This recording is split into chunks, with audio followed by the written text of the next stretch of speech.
अब देखो तो सही, जैसे जैसे मैं बातें कर रही हूँ वैसे वैसे बच्चे पढ़ रहे हैं, और पढ़ाने लगती है तो बच्चे रिकॉर्डिंग देखते हैं। मैम बोर्ड्स के बाद आएंगे हम लोग आपसे, पक्का? ओके बिल्कुल आना बेटा, गोलगप्पे खिला देना। हाँ हाँ श्योर, गोलगप्पे चाउमीन मोमोज जो तुम खाओ।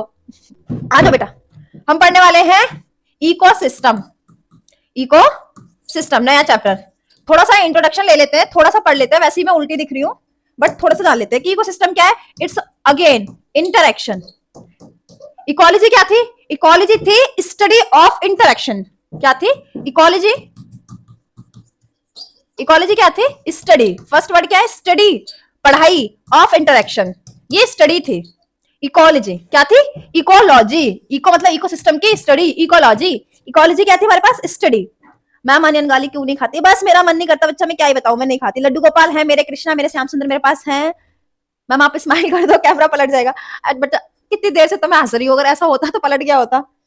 इंटरेक्शन। इंटरेक्शन किसके बीच में? Biotic between abiotic, biotic biotic and abiotic to abiotic. ये क्या थी? स्टडी। और ये क्या है? एक फंक्शनल यूनिट। क्या है? Functional unit. फंक्शनल यूनिट है ना। आ जाओ, अब इधर आ जाओ। इकोसिस्टम। इकोसिस्टम क्या है? एक सेल्फ स्टैंडिंग यूनिट है। सेल्फ स्टैंडिंग का मतलब क्या है मैं बताऊंगी। एक सेल्फ स्टैंडिंग यूनिट है। It is interaction between biotic and abiotic components and perform functions. और क्या करता है? फंक्शंस करता है ना। तो सस्टेनेबल यूनिट क्या है? सस्टेनेबल यूनिट इसका मतलब ये है बेटा कि एक इकोसिस्टम जो है वो अपने काम पूरे करता है। जैसे मैंने कहा कि इकोसिस्टम, जैसे एक हमारे पास पॉन्ड है। क्या है? पॉन्ड है ना। तो पॉन्ड में आप अलग से कोई खाना नहीं डाल रहे, उनकी मछलियों के लिए जो भी उसमें जीव जंतु माइक्रो ऑर्गेनिज्म है ना, फिशेस हैं डिफरेंट टाइप्स की, या सी है उसमें सी एनिमोन है, फिश है, वेल मछली है और बड़े बड़े प्रकार के ऑक्टोपस, सब कुछ है समुद्र में, सब कुछ है। लेकिन उनके लिए आप अलग से खाना नहीं डालते, वो अपना खाना खुद बनाते हैं, वहीं रहते हैं, कंज्यूम करते हैं, है ना। तो वो एक अलग से अपना एक इकोसिस्टम है।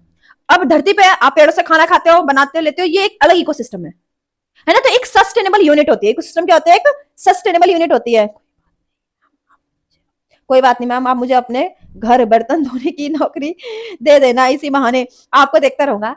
अच्छा बेटा, और सर आपको नहीं देखेंगे हैं? आप मुझे देखोगे और सर आपको कैसे देखेंगे फिर? हैं? शर्म करो गधेड़ो, माँ मैं तुम्हारी।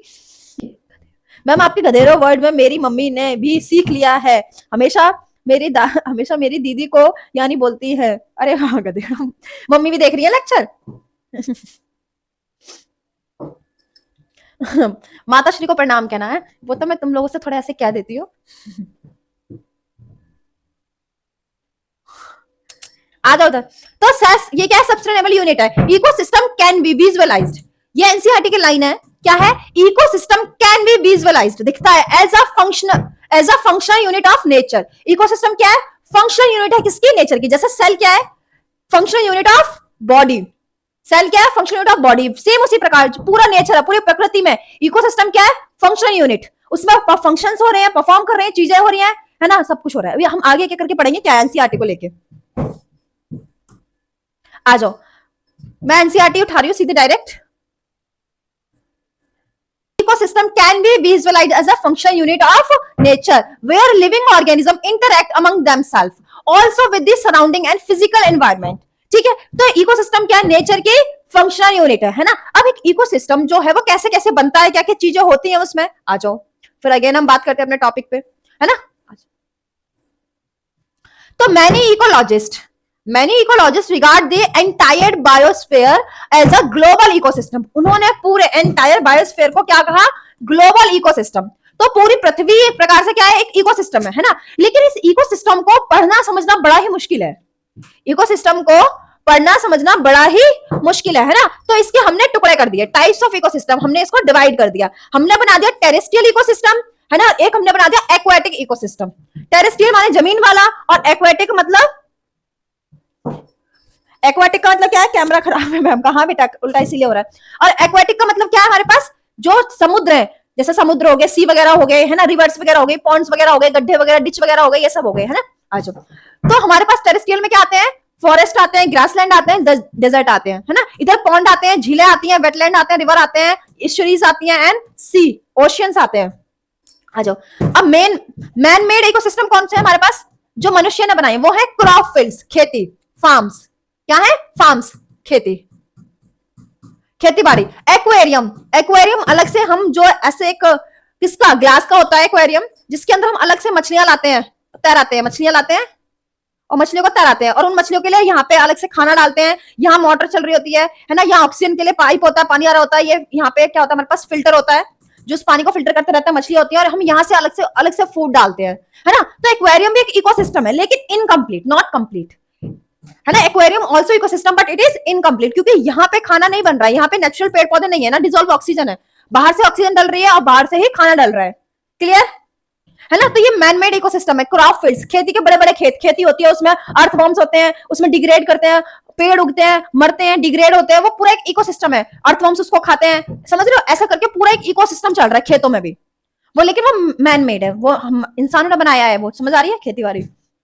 अच्छा next, ecosystem, ecosystem structure and function. Ecosystem का स्ट्रक्चर क्या है और फंक्शन क्या है, स्ट्रक्चर किसे कहता है, फंक्शन किसे कहता है ना। एंड इकोसिस्टम ये पढ़ा चुकी हूँ, नेचर के वो यूनिट। लिविंग ऑर्गेनिज्म कौन होते हैं, बायोटिक कंपोनेंट होते हैं। कौन होते हैं, बायोटिक कंपोनेंट लिविंग, और जो लिविंग नहीं होते वो कौन होते हैं, एबायोटिक। तो लिविंग में कौन कौन से बायोटिक कंपोनेंट में कौन कौन आता है हमारे पास, प्लांट्स आते हैं, है ना, एनिमल्स वगैरह ये सब आते हैं लिविंग में, जितने भी जीवित प्राणी है, माइक्रो ऑर्गेनिज्म, है ना, बैक्टीरिया, फंगस, सब आते हैं, प्लांट्स, बैक्टीरिया, ह्यूमन बींग्स, है ना, कीड़े मकोड़े, मछली, सब आते हैं जो लिविंग है ना। Abiotic, physical environment, abiotic component. Abiotic component में कौन आएगा, लाइट आएगी, वाटर आएगा, लाइट हो गई, वाटर हो गया, सॉइल हो गई, है ना, ये सब एबायोटिक कंपोनेंट है। क्या है, एबायोटिक कंपोनेंट है। हवा हो गई, विंड हो गई, ये सब क्या है, एबायोटिक कंपोनेंट्स। उल्टी उल्टी बेटा क्या ही करें मैडम, उल्टी है तो फोन को पलट लो बेटा, फोन को पलट लो, है ना। These interaction involve energy flow. अब हमारे पास बायोटिक, बायोटिक मतलब प्लांट्स, एनिमल, कीड़े मकोड़े सब मिलके, है ना, कुत्ता बिल्ली सब मिलके, और इधर से ये एबायोटिक कंपोनेंट, ये सब मिलके क्या करते हैं, इंटरेक्शन करते हैं। क्या करते हैं, इंटरेक्शन करते हैं, है ना। तो दीज इंटरेक्शन इन्वॉल्व्स, क्या कहता है, किसमें इन्वॉल्व होता है, एनर्जी फ्लो। किसमें फ्लो होता है, एनर्जी फ्लो। न्यूट्रिएंट साइकिलिंग होती है, मटेरियल एक्सचेंज होते हैं इन सब में। अच्छा नेक्स्ट, साइज ऑफ इकोसिस्टम, है ना। तो इकोसिस्टम बड़ा भी हो सकता है, छोटा भी हो सकता है। इकोसिस्टम बड़ा भी हो सकता है, छोटा भी हो सकता है ना। अब जैसे बड़ा कैसे हो सकता है, जैसे समुद्र बहुत बड़ा हो गया इकोसिस्टम। छोटा कैसे हो सकता है, जैसे एक ग्लास था, उसमें आपने पानी रख दिया भर के, अब उसमें कीड़े मकोड़े आ गए, वो अपने आप पनप रहे हैं, उसमें अपने आप देखोगे कि बरसात के टाइम पे कहीं पे पानी भरा होता है तो अपने आप ही छोटा सा भी गड्ढा होता है, उसमें अपने आप ही फंगस वगैरह लगने लगती है, काई वगैरह लगने लगती है ना, और उसमें कीड़े पड़ जाते हैं और वो अपने आप ही डेवलप कर रहे हैं। वो भी एक इकोसिस्टम है, वो भी एक इकोसिस्टम है ना। तो इकोसिस्टम वेरी करता है ना, वाइडली इन साइज। स्मॉल जैसे कि पॉन्ड, तालाब, है ना, पिंडल, aquarium, large, forest, grassland, ocean, ये सब बड़े होते हैं। ग्लोबल इकोसिस्टम, अब सब कुछ ही पूरा ही इकोसिस्टम है, बायोस्फीयर पूरा इकोसिस्टम है ना। लेकिन some ecologist view entire biosphere as a one global ecosystem composed of many interaction local ecosystems, है ना। Since too complex to study, बहुत मुश्किल है पढ़ना, है ना। Ecologist divide the ecosystem into two, terrestrial ecosystem and aquatic ecosystem. Types of ecosystem जैसे कि टेरेस्ट्रियल है, अभी मैंने बताया, फॉरेस्ट है, ग्रासलैंड है, डेजर्ट है ना। एक्वाटिक है, हमारे पास पॉन्ड है, लेक है, वेटलैंड्स है, रिवर्स है, स्टरीज है ना। अब मैन मेड, क्रॉपफील्ड, एक्वेरियम। आ जाओ, स्टडी ऑफ इकोसिस्टम। अब हम बात कर रहे हैं स्टडी ऑफ इकोसिस्टम।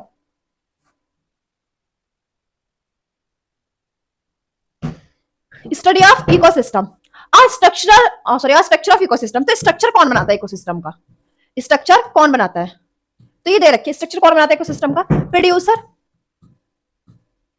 है ना, कंज्यूमर, ये लिखा है, प्रोड्यूसर, कंज्यूमर एंड डिकम्पोजर। क्या मतलब है, प्रोड्यूसर कौन होते हैं, प्लांट्स। क्या करते हैं प्लांट, क्या करते हैं, प्रोड्यूसर, कंज्यूमर, ये सब क्या है, स्ट्रक्चर ऑफ इकोसिस्टम कैसे बनता है। प्रोड्यूसर क्या कर रहे हैं, दिस इज लाइट एनर्जी, है ना, इसको किस में कन्वर्ट कर रहे हैं, वो केमिकल एनर्जी में। किस में कन्वर्ट कर रहे हैं, केमिकल एनर्जी में। प्लांट बन रहे हैं ना, है ना, फ्रूट्स वगैरह खाना पीना बन रहा है ना, तो प्रोड्यूसर्स आते हैं, है ना, जो प्लांट्स को खाते हैं, कंज्यूमर वगैरह, हर्बीवर्स हो गए, कार्निवर्स हो गए, एंड डिकम्पोजर्स, अगर प्लांट्स मरता है, कोई भी पौधा मरता है, कीड़े मकोड़े मरते हैं, बड़े बड़े जानवर मरते हैं, कोई भी मरता है तो उनको डिकम्पोज करते हैं। कौन, अर्थवॉर्म्स वगैरह क्या करते हैं, डिकम्पोज करते हैं, और अगेन डिकम्पोज करके मिट्टी में मिला देते हैं। किसमें मिला देते हैं, मिट्टी में, है ना। ये पौधा है, इस पौधे को भी तो मिनरल्स चाहिए, इससे हम फ्रूट्स खा रहे हैं, पत्ते खा रहे हैं, चीजें खा रहे ले रहे हैं, है ना, ऐसे करके, चाहे जानवर हो, कोई भी हर्बीवोर हो, चाहे कोई भी कार्निवोर हो, खा रहा है ना, खा रहा, यूं करके ले जा रहा मिनरल्स, है ना। अब ये कार्निवोर जो है वो यहाँ खत्म हो गया, अब ये यहाँ खत्म हो गया, तो इसको ये ऐसा ढेर बन जाएगा, लेकिन ढेर नहीं बनाना, हमें क्या करना है, इसको डिकम्पोज करना है। ये डिकम्पोज हो जाएगा, अब इसके अंदर जो भी न्यूट्रिएंट है, जो भी मिनरल्स, जो भी वो है, वो कहाँ मिल जाएंगे, मिट्टी में मिल जाएंगे, और अगेन मिट्टी से ये ऑब्जॉर्व कर लेगा। तो ये एक क्या चल रही है, साइकिल चल रही है, क्या चल रही है, न्यूट्रिएंट साइकिल चल रही है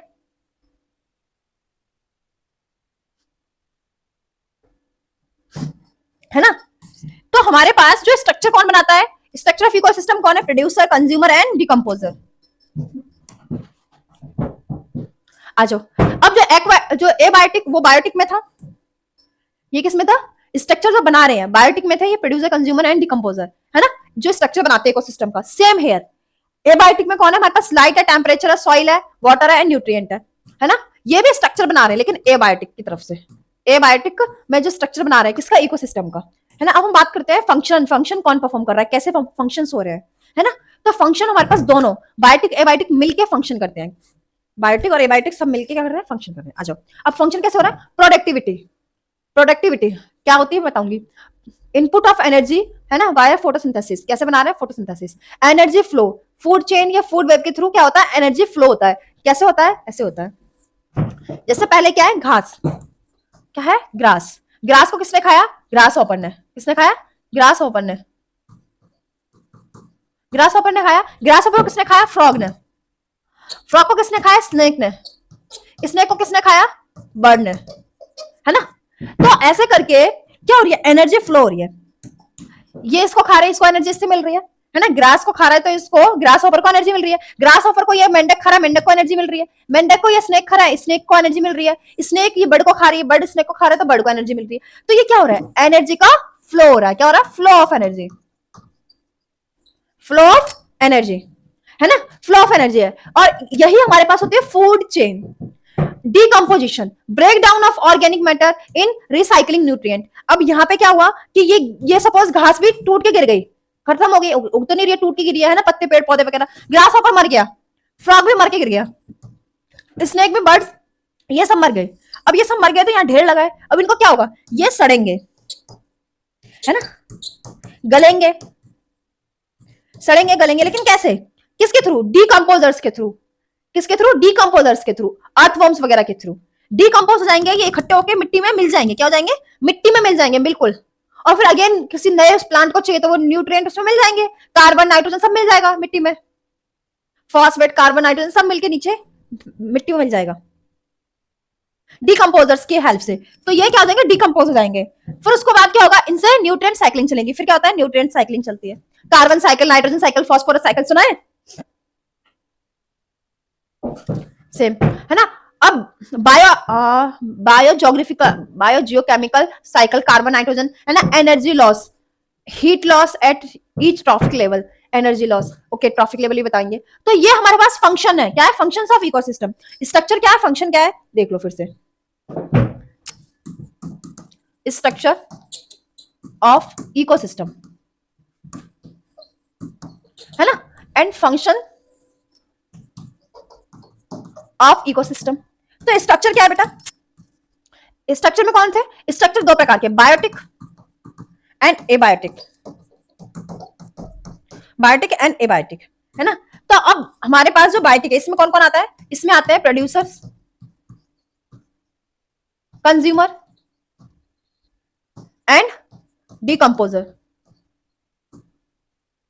और इसमें कौन आता है, light, temperature, soil, wind, water, ये सब मिलके क्या बना रहे हैं, स्ट्रक्चर, क्या बना रहे हैं, स्ट्रक्चर, है ना। और फंक्शन, अब फंक्शन क्या है हमारे पास, प्रोडक्टिविटी, क्या है, प्रोडक्टिविटी फंक्शन है। एनर्जी फ्लो, क्या हो रहा है, एनर्जी फ्लो, है ना, night cycling, nutrient cycling, cycling चल रही है। ये सब क्या है, फंक्शन, ये सब क्या है, फंक्शन, ये फंक्शन हो रहे हैं, न्यूट्रिएंट साइकिलिंग, डिकम्पोजिशन,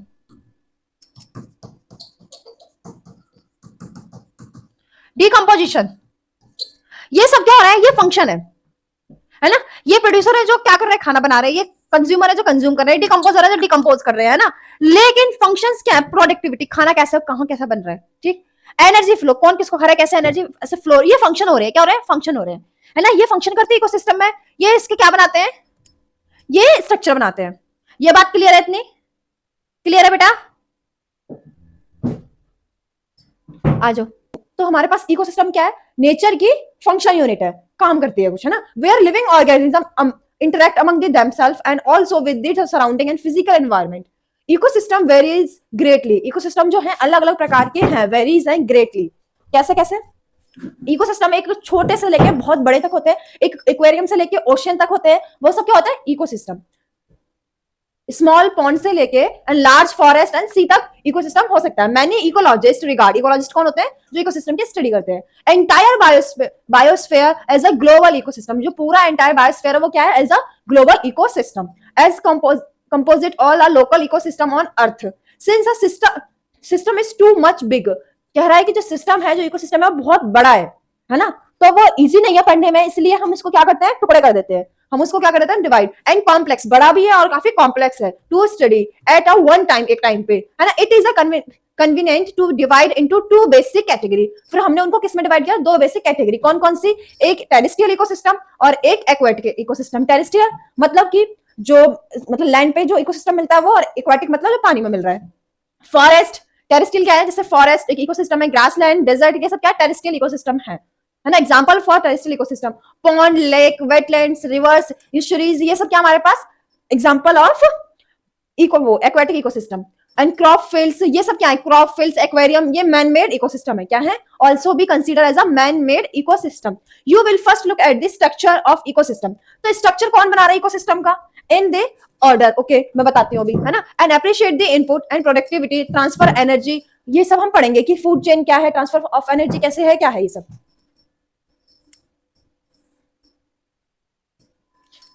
तो मैंने आपको बताया था सिंपल से कि इकोसिस्टम है, जी मैम, इकोसिस्टम में हमारे पास दो चीजें होती है, एक होता है स्ट्रक्चरल कंपोनेंट और एक होता है फंक्शनल कंपोनेंट। स्ट्रक्चरल कंपोनेंट वो होता है जो उसके स्ट्रक्चर को बनाता है, एंड है ना, तो स्ट्रक्चरल कंपोनेंट वो जो स्ट्रक्चर बनाता है, जो इकोसिस्टम को बनाता है ना, और फंक्शनल वो जो उसको फंक्शंस को करता है, करवाता है ना, वो फंक्शंस जिसमें परफॉर्म हो रहे हैं, फंक्शनल कंपोनेंट हो गए। तो स्ट्रक्चरल कंपोनेंट में भी हमारे पास एबायोटिक एंड बायोटिक, तो एबायोटिक कौन होते हैं, non living, light, temperature, water, soil, wind, ये सब क्या है, abiotic component of structural ecosystem.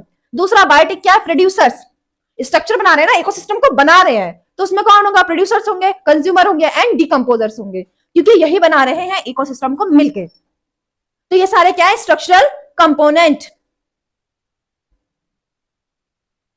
Okay, next हमारे पास क्या है, फंक्शनल कंपोनेंट, जो फंक्शंस कर रहे हैं। तो फंक्शंस क्या हमारे पास, productivity, energy flow, decomposition, nutrient cycling and energy loss, ये सब हमारे पास क्या है, फंक्शनल कंपोनेंट है। कि प्रोडक्टिविटी कितने हमारे पास उत्पादन हो रहा है, प्रोडक्टिविटी हो रही है, फिर वो जो जैसे प्लांट ने क्या बनाया, खाना बनाया फोटोसिंथेसिस के थ्रू, उन प्लांट्स को किसने खाया, हर्बीवोर्स ने खाया, हर्बीवोर्स को किसने खाया, कार्निवोर्स को खाया। तो एनर्जी फ्लो, डीकंपोजिशन, जब सभी मर गए, प्लांट मर गए, एनिमल मर गए, सब मर गए, तो वो जब मरे तो उनको डिकम्पोज किसने किया, अर्थवॉर्म वगैरह ने, है ना, डिकम्पोज किया, उनको दोबारा अगेन मिट्टी में मिला दिया, तो डिकम्पोजिशन। फिर जो वो डिकम्पोजिशन हुआ, मिट्टी में मिल गए, तो उसको क्या हुआ, साइकिलिंग, न्यूट्रिएंट साइकिलिंग हुई उसकी, है ना, जैसे carbon cycle, nitrogen cycle, phosphorus cycle, ऐसे चली, तो अगेन वो हुआ, एंड देन एनर्जी लॉस हुआ। यस बेटा, हेलो प्रिया, आ जाओ। अगेन एनसीईआरटी का हमारी, ओके। अब देखो structural and functional component, earlier classes you have looked at the various component of the environment, अभी तक आपने जाना है अलग अलग बहुत सारे कंपोनेंट, ठीक है। अब उसके बाद क्या, abiotic, biotic, biotic abiotic components जाने आपने। एबायोटिक कौन कौन सा हमारे पास, टेम्परेचर, सॉइल, ये सब एबायोटिक है। बायोटिक वही producer, consumer and decomposer. You study how the individual biotic and abiotic factor affect each other and surrounding.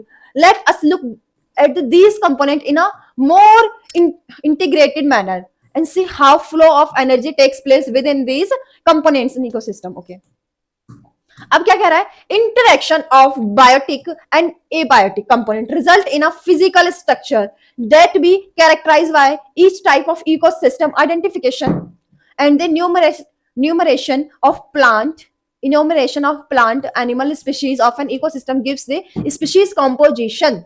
Okay ये टर्म क्या होती है मैं भी एक्सप्लेन करूंगी, है ना, अभी मैं सिर्फ एनसीईआरटी बता रही हूँ। And then vertical distribution of different species occupying a different level called stratification. Okay ये क्या होता है ये भी मैं बताऊंगी। आ जाओ, अब क्या कह रहा है, interaction between biotic and abiotic factors. तो this interaction produce physical structure. तो जब बायोटिक और एबायोटिक जब इंटरेक्ट करते हैं तो वो क्या करते हैं, फिजिकल स्ट्रक्चर बनाते हैं। क्या बनाते हैं वो, physical structure unique to each ecosystem. हर एक इकोसिस्टम में होता है, चाहे वो पॉन्ड के अंदर हो, चाहे वो पॉन्ड के बाहर टेरेस्ट्रियल हो, चाहे वो ग्रासलैंड में हो, चाहे वो डेजर्ट में हो, कहीं पे भी हो। ओके अब क्या है हमारे पास, फर्स्ट क्या, species composition, identification and enumeration of plant and animal species present in an ecosystem, है ना। तो वहां पे क्या प्लांट और एनिमल की स्पीशीज प्रेजेंट है, help determine the type of nature and the ecosystem. क्या हमारे पास सेकंड है, फॉरेस्ट में अगर हम देखते हैं, फॉरेस्ट में हम देखते हैं तो ऊपर ट्रीज होते हैं, मीडियम में क्या होते हैं, प्लांट्स होते हैं, उनसे भी छोटे हर्ब्स होते हैं। तो ट्री, श्रब, हर्ब्स ऐसे मिलते हैं स्ट्रेटा। तो सेकेंडरी हर्ब्स एंड ग्रासेस ये सब ऑक्यूपाई करती है bottom layers. The components of the ecosystem are seen in functional unit when you consider the following aspect: productivity, decomposition, and energy flow and nutrient. ये सब क्या है, functional component है। क्या है, functional component। अच्छा, to understand the ethos of an aquatic ecosystem, let's take a small example, pond example, है ना। This is a fairly self-sustainable unit rather than the simple, and they explain even the complex interaction that exist in aquatic ecosystem. A pond is a shallow and water body which all above the mentioned the four हमारे पास component मिलते हैं। मतलब यहाँ पे पूरे 4 component मिलेंगे, functional भी मिलेंगे, है ना, यहाँ पे प्रोडक्टिविटी भी होगी, यहाँ पे हमारे पास डिकम्पोजिशन भी होगा, न्यूट्रिएंट साइक्लिंग भी होगी, ये सब होंगे जो गिवन है ऊपर। एबायोटिक कंपोनेंट्स, वाटर होता है हमारे पास, डिसॉल्व, एंड इनऑर्गेनिक होता है हमारे पास, ऑर्गेनिक सब्सटेंसेस होते हैं, rich in soil deposit in bottom pond के अंदर। दिस सोलर इनपुट्स, सूर्य की लाइट भी आती है, cycle, temperature and day length and other climate in condition regulate the rate of function and entire pond, है ना। तो किस हिसाब से सूर्य की लाइट आ रही है उस हिसाब से वो फंक्शन डिपेंड करता है। The autotrophic components include a phytoplankton. अब ये जो हमारे पास क्या है, अब हमारे पास हमने स्ट्रक्चर, अगर हम बात करते हैं बायोटिक स्ट्रक्चरल कंपोनेंट, है ना, तो वो कौन होते हैं, प्रोड्यूसर होते हैं स्ट्रक्चरल बायोटिक कंपोनेंट। तो वो कौन होते हैं, प्रोड्यूसर्स होते हैं, डिकम्पोजर्स होते हैं, है ना। और क्या होता है हमारे पास, प्रोड्यूसर, डिकम्पोजर्स एंड कंज्यूमर। क्या होता है, कंज्यूमर, ये होता है। प्रोड्यूसर यहाँ पे क्या है हमारे पास, प्रोड्यूसर्स हमारे पास क्या है यहाँ पे, फाइटोप्लैंक्टन, फाइटोप्लैंक्टन। कंज्यूमर क्या है, जू प्लैंक्टन, है ना, या स्मॉल फिश वगैरह जो खाती है, कौन, ये फाइटोप्लैंक्टन को, जो कि एक एल्गी है। और हमारे पास डिकम्पोजर कौन है, फंगी एंड बैक्टीरिया। कौन है, फंगी एंड बैक्टीरिया। तो सेम हियर हमारे पास क्या है, ओके, फाइटोप्लैंक्टन हमारे पास कौन है, प्रोड्यूसर, जू प्लैंक्टन कौन है, और ये क्या हमारे पास क्या है, कंज्यूमर। उसके बाद हमारे पास डिकम्पोजर्स क्या है, फंगस एंड बैक्टीरिया वगैरह, है ना। ये फ्लैजिलेट्स स्पेशली होते हैं, अबंडेंट। ये बैक्टीरिया फ्लैजिलेट्स होते हैं, इधर से उधर मूव कर सके पॉन्ड के अंदर। This system and perform all functioning of any ecosystem of biosphere whole conversion of a inorganic into organic material with the help of radiant energy sun by the autotrophs and consumption to autotrophs by the heterotrophs and decomposition mineralization of the dead matter to release them back for the reuse by the autotrophs, and these events are repeatedly over again. This is the unidirectional movement of energy towards the higher trophic levels and the dissipation and lose the heat bye environment. अच्छा अब देखो यहाँ पे क्या कह रहा है, unit directional flow of energy.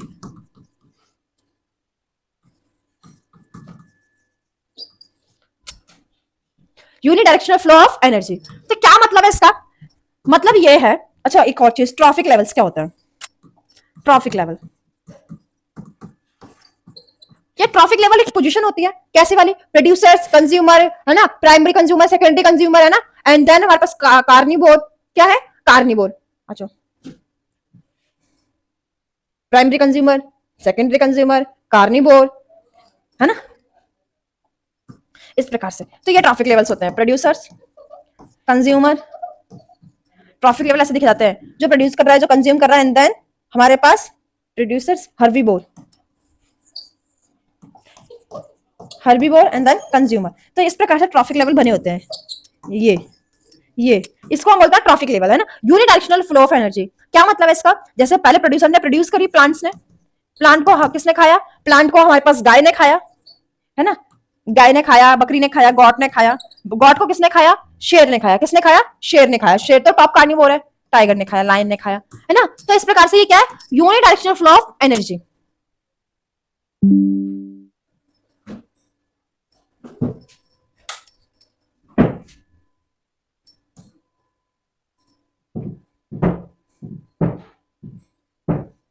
आ जाओ। अब इसके बीच में जो कुछ भी डेड बनता है वो हमारे पास डिकम्पोज कर लिया जाता है बैक्टीरिया एंड फंगी के थ्रू। क्लियर है ये?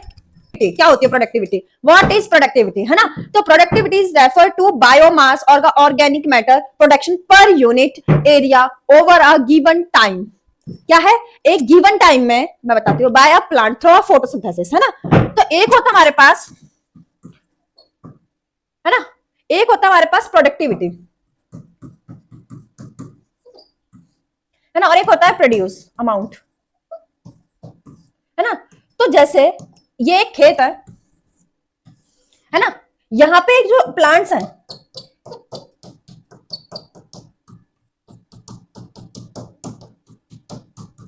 तो ये है प्रोड्यूस, मतलब खेत में प्रोड्यूस हो रहा है ना। सपोज ये 100 मीटर स्क्वायर का खेत है, फार्म है ना, और इसमें हमारे पास इसमें हमारे पास 10 किलो, 100 मीटर स्क्वायर का है ना, 10 किलो हमारे पास क्या हो रहा है? उत्पादन हो रहा है ना, प्रोड्यूस हो रहा है। क्या प्रोड्यूस हो रहा है? बायोमास। क्या प्रोड्यूस हो रहा है? बायोमास, है ना। तो ये है प्रोड्यूस, कि कितने कितने एरिया में कितने ग्राम, किलोग्राम, किलो कैलोरी हमारे पास जो बायोमास है वो प्रोड्यूस हो रहा है ना। ये है हमारे पास प्रोड्यूस। हम पागल हो गए हैं किसी के लिए।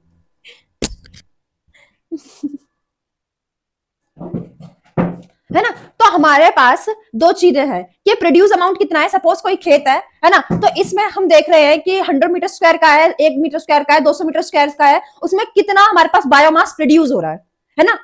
तो उसको हम बोल रहे हैं प्रोड्यूस। अब एक चीज आती है प्रोडक्टिविटी। क्या आती है? प्रोडक्टिविटी। ये अमाउंट है।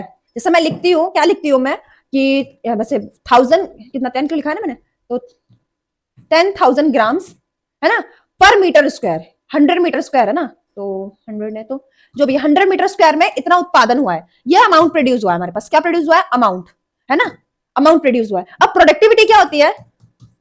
अब प्रोडक्टिविटी की जब हम बात करते हैं तो इसमें हम अमाउंट भी देखते हैं, इसमें हम देखते हैं कितने मीटर स्क्वायर एरिया है, एरिया देखते हैं, है ना। हम अमाउंट भी देखते हैं, कितना प्रोड्यूस हो रहा है, कितना प्रोड्यूस हो रहा है, 1000 ग्राम हो रहा है, 2000 ग्राम हो रहा है, 50,000 ग्राम हो रहा है, कितना हो रहा है, ग्राम में लेते हैं, है ना, या फिर कैलोरी में लेते हैं। और फिर साथ ही साथ हम टाइम भी लेते हैं। क्या लेते हैं? टाइम। टाइम 1 साल के अंदर प्रोड्यूस हुआ है ना, 1 साल के अंदर प्रोड्यूस हुआ है, 2 साल के अंदर प्रोड्यूस हुआ है, 3 साल के अंदर प्रोड्यूस हुआ है, 1 महीने में, 1 मंथ में प्रोड्यूस हुआ है। तो दिस इज द प्रोडक्टिविटी, है ना, कि कितना हमारे पास बायोमास जो है वो प्रोड्यूस हो रहा है गिवन टाइम, गिवन एरिया, है ना, और वही given area, given time, amount, how much amount. Crash course बेटा मोस्ट प्रोबेबली 1 वीक में आ जाएगा। क्रैश कोर्स आएगा ही आएगा, 100% आएगा, ठीक है, इंतजार करो। और बहुत इजीली, जिसमें आपके क्रैश कोर्स के अंदर बहुत इजीली है कि 20 दिन में मैं सिलेबस करा दूं, 20 दिन में सिलेबस, और उसके बाद पीवाईक्यू, रिवीजन, ये सब, ठीक है। तो प्रोडक्टिविटी क्या है? प्रोडक्टिविटी क्या है? रेफर, प्रोडक्टिविटी क्या है? रेट है, स्पीड है। क्या है? कितनी स्पीड से उत्पादन हो रहा है, क्या हो रहा है, कितनी स्पीड से उत्पादन हो रहा है, कितनी स्पीड से, दिस इज द प्रोडक्टिविटी, है ना। तो प्रोडक्टिविटी रेट है। क्या है? रेट, दर। रेट का मतलब क्या था? किस दर से। जैसे सपोज मैं चल रही हूं, मैं यहां से मुंबई के लिए चल रही हूं, है ना, तो मैं कितनी स्पीड से चल रही हूं, है ना, 10 किलोमीटर पर घंटा, 5 किलोमीटर पर घंटा, या फिर मतलब 7 किलोमीटर पर घंटा। तो वो क्या होती है? वो रेट होती है। क्या होती है? रेट होती है। किस रेट से, किस दर से मैं जा रही हूँ। तो प्रोडक्टिविटी बेटा ये क्या है? रेट है। क्या है? रेट, है ना। रेट ऑफ बायोमास, किस स्पीड से बायोमास या ऑर्गेनिक मैटर हमारे पास क्या हो रहा है? प्रोडक्शन हो रहा है, उसका प्रोड्यूस हो रहा है पर यूनिट टाइम, एक टाइम पे, है ना, 1 मंथ में हो रहा है पर यूनिट टाइम, या 1 साल में हो रहा है, या हमारे पास 2 साल के अंदर हो रहा है ना, पर यूनिट टाइम, एक टाइम पे, और पर यूनिट टाइम, पर unit area and given time, पर unit area and given time same thing है, एरिया में एंड गिवन टाइम में, तीन चीजें हैं। अब जैसे मैं बात करूं प्रोडक्शन की, किसकी बात कर रही हूं मैं? प्रोडक्शन की, है ना। अगर मैं प्रोडक्शन की बात कर रही हूं तो ये खेत है, एक फार्म ये है फार्म ए, और ये है फार्म बी, है ना। अगर मैं बात करी प्रोडक्शन की, प्रोडक्शन क्या होता है? प्रोडक्शन हमारे पास गिवन पर यूनिट एरिया, है ना, और एरिया होता है इसमें हमारे पास, और अमाउंट होता है बायोमास। दो चीजें होती है अगर हम प्रोडक्शन की बात करते हैं, है ना। तो इसमें मैंने देखा कि जैसे अभी क्या चल रहा है, अभी क्या है, नवंबर, है ना। तो नवंबर में इसमें हमारे पास ये दोनों जो खेत हैं, ये दोनों खेत हमारे पास क्या है, 100 मीटर स्क्वायर के हैं। कितने? 100 मीटर स्क्वायर के, है ना। तो नवंबर के महीने में इसमें हमारे पास 10 किलो प्रोडक्शन हुआ, है ना। इसमें नवंबर के महीने में हमारे पास 7 किलो प्रोडक्शन हुआ, है ना। इसमें अक्टूबर के मंथ में हमारे पास 5 किलो प्रोडक्शन हुआ, है ना। और यहाँ पे अक्टूबर के मंथ में हमारे पास अगेन 7 किलो प्रोडक्शन हुआ। ये दोनों प्रोडक्शन की बात कर रहे हैं, हम प्रोडक्टिविटी की बात नहीं कर रहे हैं अभी, हम सिर्फ किसकी बात कर रहे हैं? प्रोडक्शन की, है ना। फिर अगेन हमने यहाँ पे देखा सितंबर में यहाँ पे जाके एकदम से 12 किलो प्रोडक्शन हुआ, है ना। और यहां जाके सितंबर में हमारे पास 15 किलो प्रोडक्शन हो गया एकदम से, है ना। तो ओवरऑल अगर हम देखते हैं कितना प्रोडक्शन हुआ है, टोटल हम देखते हैं, तो अगर हम टोटल देखते हैं तो 10, 5, 15, 15 और 12 कितने हो गए? 27 हो गए, है ना।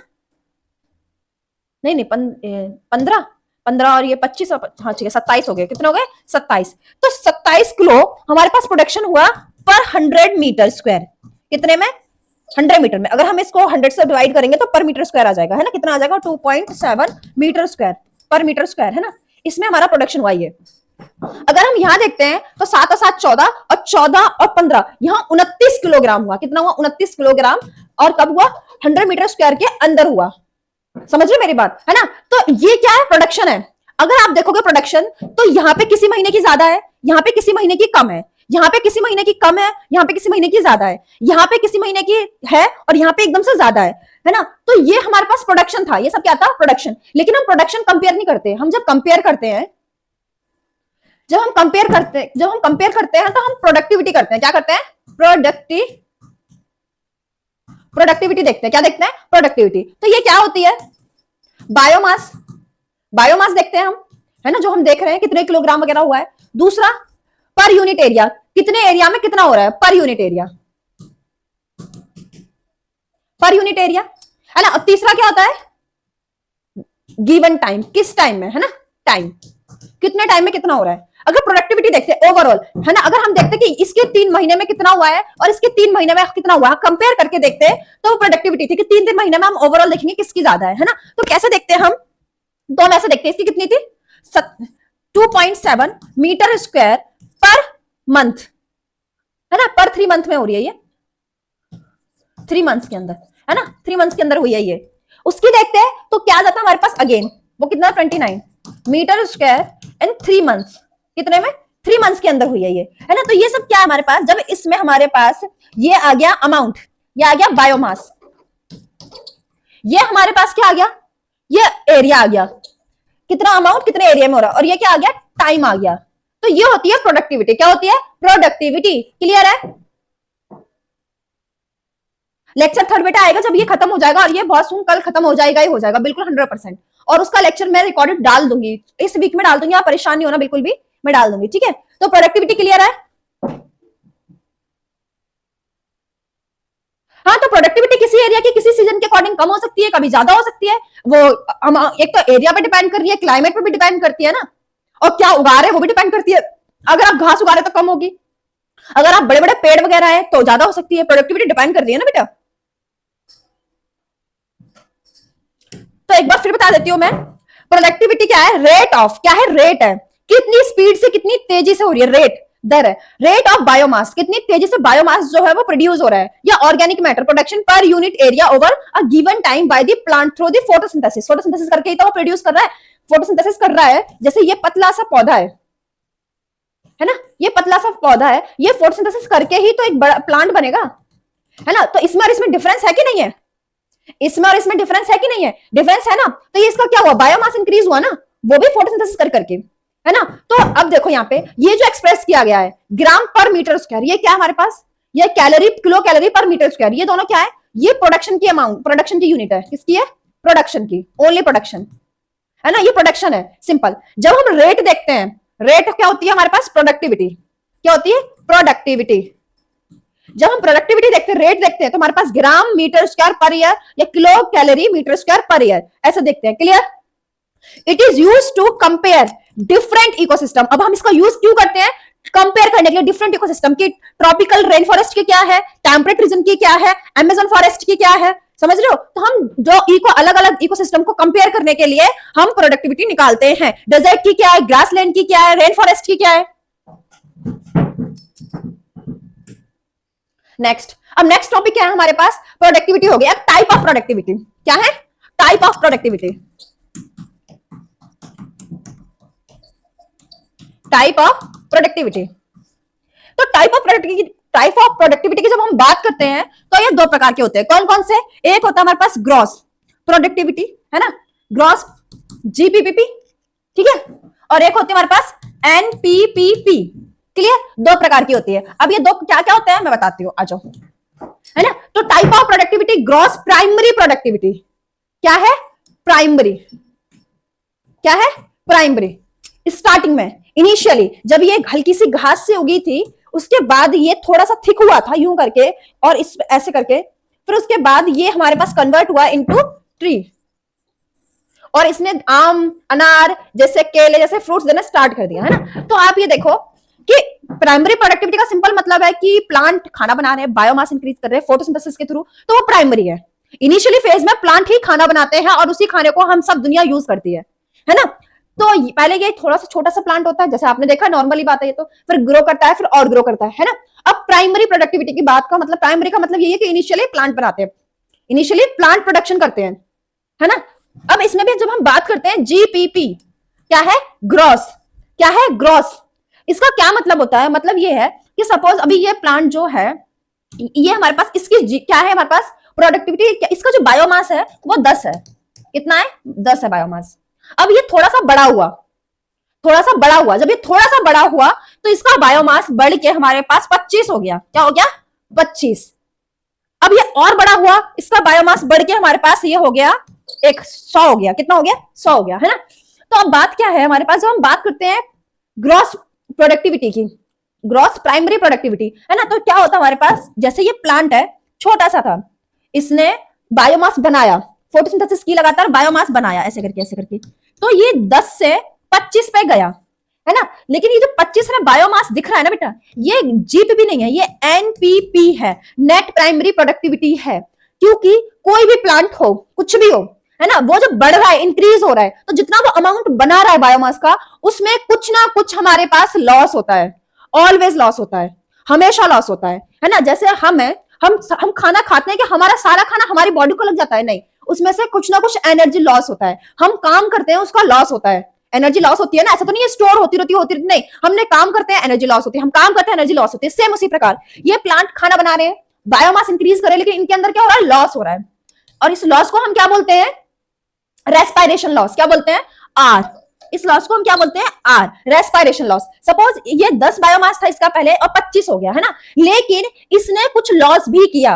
एक्चुअल में जो ग्रॉस होगा, एक्चुअल में जो ग्रॉस प्राइमरी प्रोडक्टिविटी होती, जो पूरी स्टार्टिंग में जो बनी होगी, ग्रॉस का मतलब जो स्टार्टिंग में बनी होगी, टोटल कितनी बनी? जैसे आपने 200 ग्राम चावल खाए, आपने खाए 200 ग्राम चावल, लेकिन 200 ग्राम से आपके अंदर 10 ग्राम ही लगे और बाकी आपके एनर्जी लॉस में निकल गए, तो ग्रॉस ये है। बाकी के क्या हुआ? एनर्जी लॉस में निकल गए। या फिर आपके पास 2000 रुपए थे, 2000 रुपए में आपने 1500 रुपए खर्च कर दिए, सिर्फ 500 रुपए बचे, तो जो बचत है वो एनपीपी है, और जो आपने खर्च कर दिया है वो आर है। वो क्या है? आर। लेकिन जब हम बात कर रहे हैं ग्रॉस की, तो ग्रॉस हम पूरा देखेंगे 2000।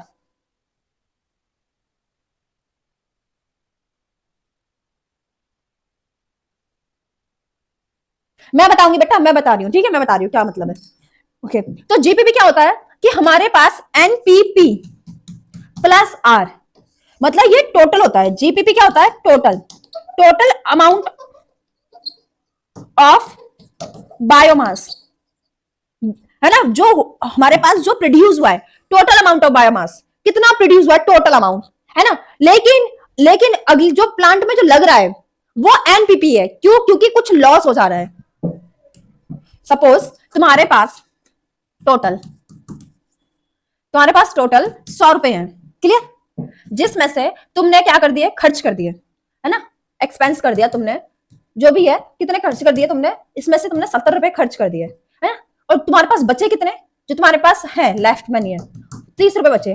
तो उसी प्रकार से तो जितने बायोमास बना वो है जीपीपी, बट जीपीपी को हम कभी कैलकुलेट नहीं कर पाते, क्यों, क्योंकि हमारे पास यहाँ पे क्या है 70 रुपए खर्च हो गए, तो खर्च क्या हुआ, आर, रेस्पायरेशन लॉस, है ना, और हमारे पास जो 30 रुपए बची ये क्या है, एनपीपी, तो जो हमारे पास अमाउंट बचा है ना, वो हम नाप सकते हैं कि हमारे पास ये नहीं आ पाते हम, जैसे ये थोड़ा सा पौधा है ये बड़ा हुआ, तो इसका बायोमास हमें पता था 20 है और ये हमारे पास 30 हो गया, है ना, लेकिन हमें ये पता है ये नेट है, ये 30 जो है वो नेट है ना, और इसमें ऑलवेज कुछ ना कुछ लॉस हुआ है, रेस्पिरेशन हमेशा कुछ ना कुछ लॉस हुआ है, लेकिन ग्रॉस क्या है, ग्रॉस का मतलब ये है कि हमारे पास कुछ ज्यादा बना होगा, ग्रॉस ज्यादा बना होगा, 35 लगभग बना होगा, है ना, तभी हमारे पास जीपीपी प्लस आर है प्लस एनपीपी, जिसमें एनपीपी 30 है और ये हमारे पास 35 है, तो रेस्पिरेशन लॉस सपोज 5 हुआ होगा, कितना हुआ होगा 5, ऐसे करके, तो ग्रॉस होता है टोटल,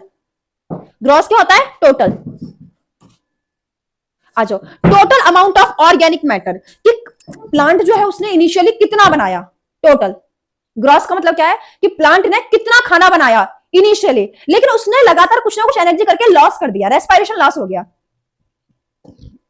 प्लांट ने लगातार कितना खाना बनाया टोटल, वो होता है ग्रॉस, लेकिन उसने कुछ खर्च कर दिया वो होता है आर, और जो अभी प्रेजेंट है वो होता है हमारे पास एनपीपी, नेट प्राइमरी प्रोडक्टिविटी, कितनी बची, total amount of organic matter यानी कि biomass produce by plant, this is gross, है ना, प्रोड्यूस ड्यूरिंग अ फोटोसिंथेसिस, ये पूरा है ग्रॉस की, उसने फोटोसिंथेसिस करके कितना प्रोड्यूस किया, लेकिन एक्चुअल में उसने जो प्रोड्यूस किया उसमें कुछ लॉस हो गया, तो जो बचा वो सिर्फ एनपीपी बचता है। अब ये इससे ये बना 100 तक गया, 25 से 100 इसका बायोमास हो गया, लेकिन इसने ग्रॉस स्टार्टिंग में कितना बनाया, इसमें से भी कुछ लॉस हुआ है, रेस्पिरेशन लॉस ऑलवेज होता है ना। अब पार्ट ऑफ जीपीपी है ना, क्या है, gross primary productivity is always used by a plant for their respiration.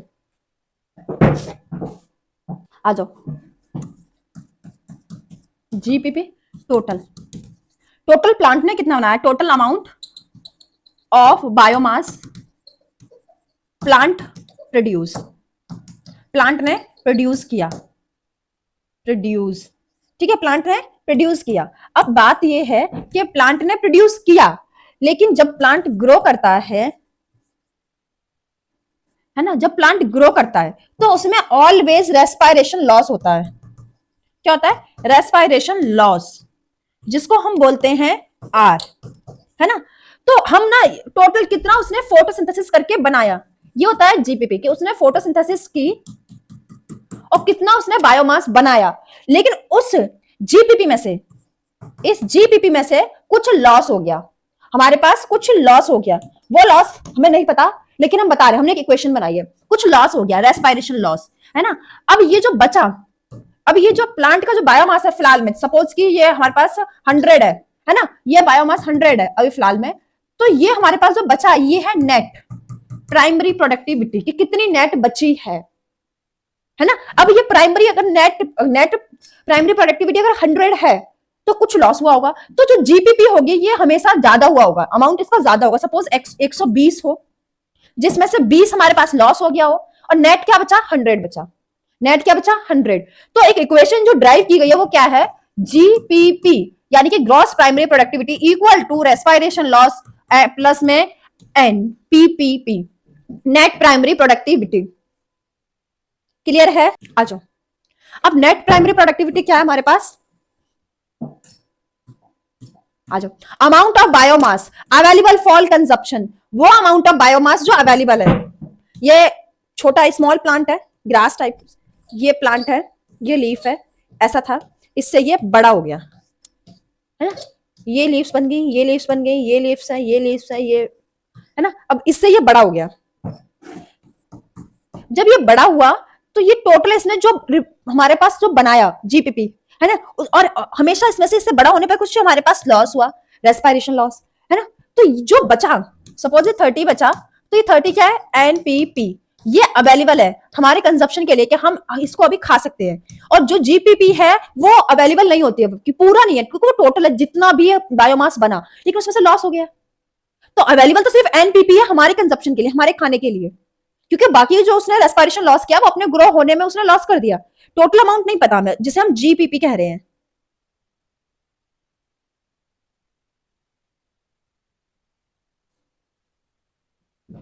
आ जाओ। अब यहाँ पे क्या है, consumption by herbivore decomposers and represents the store energy in plants. Okay, तो this is the formula NPP equal to GPP minus R, है ना, सिंपल सी बात है, आप फिजिक्स केमिस्ट्री वाले हो, ड्राइव कर सकते हो। GPP equal to R plus NPP. जब आप एनपीपी निकालोगे तो जीपीपी में से रेस्पिरेशन लॉस माइनस कर दो तो एनपीपी बचा। क्लियर है, सिंपल सी बात है, जहां आर है respiration loss of plants. Secondary productivity, अब ये क्या चीज होती है, ओ कृष्ण, सेकेंडरी प्रोडक्टिविटी है ना। आ जाओ रेट, अब देखो यहां पे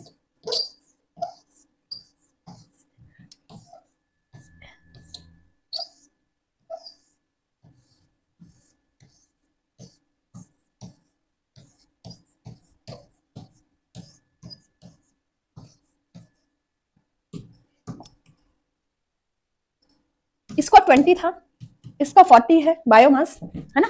अब इसको खाया, ईट किया किसने, काऊ ने, काऊ ने इसको खाया। काऊ का जो मतलब हमारे पास बायोमास था वो कितना था, सपोज था 120। जब काऊ ने इसको ईट किया तो काऊ का जो बायोमास था आफ्टर ईटिंग, ये कंजप्शन है ना, आफ्टर ईटिंग है ना प्लांट, तो उसको हो गया काऊ का जो मास हो गया वो हमारे पास हो गया 150। कितना हो गया, 150। अब यहां देखो, यहां से ये छोटे से प्लांट से हमारे पास ये 40 इसका बायोमास बना, है ना। अब ये जो था यहां से ये जो ट्रांसफॉर्म हुआ, ये था हमारे पास प्राइमरी प्रोडक्टिविटी। क्या थी, प्राइमरी प्रोडक्टिविटी,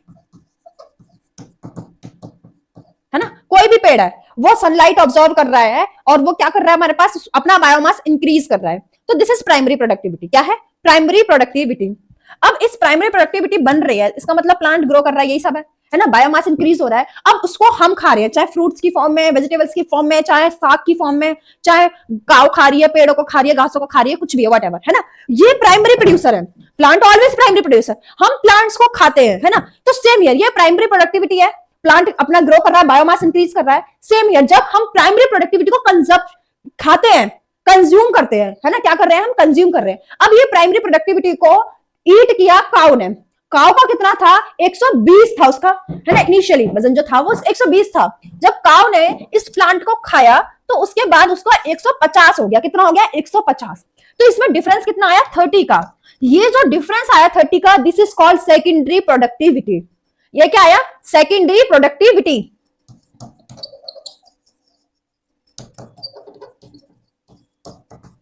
इसको हम कहते हैं secondary productivity.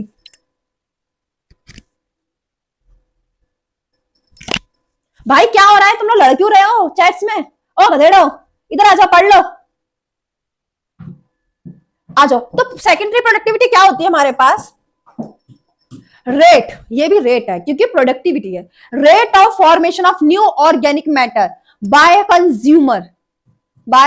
Consumers depends on food and consumed and assimilated, है ना, एसिमिलेटेड। तो ये क्या है हमारे पास, सेकेंडरी प्रोडक्टिविटी क्या है,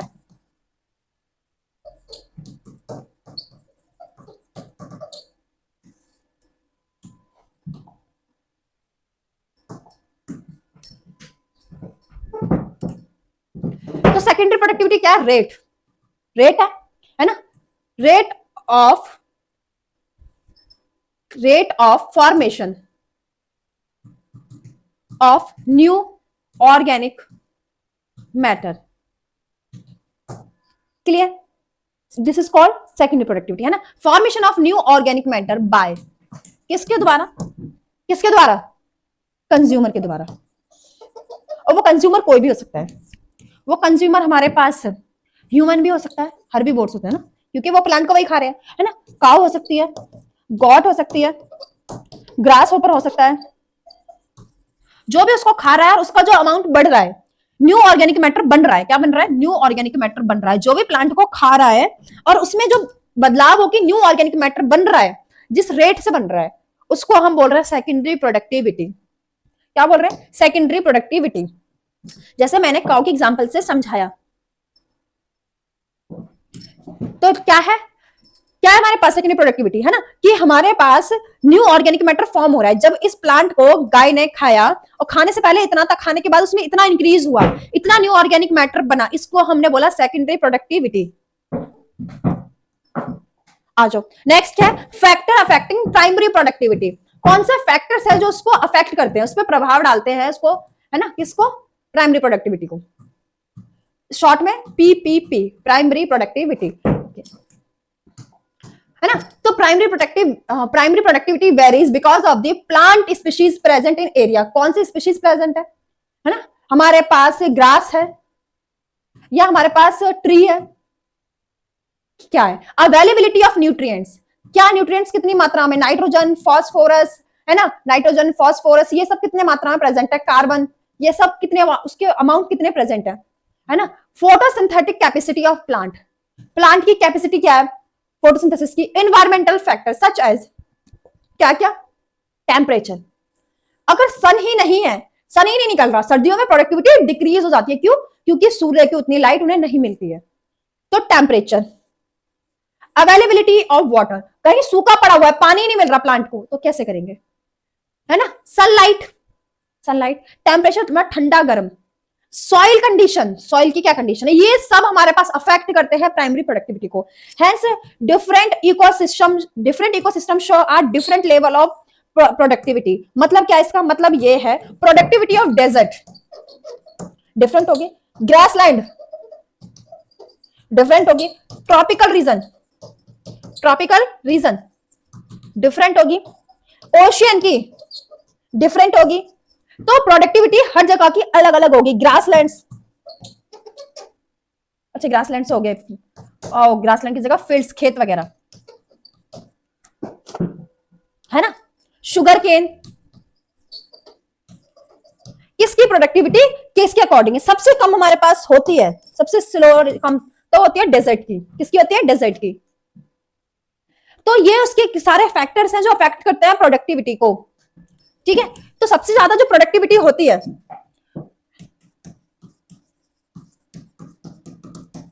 प्रोडक्टिविटी सबसे ज्यादा इन टेरेस्ट्रियल,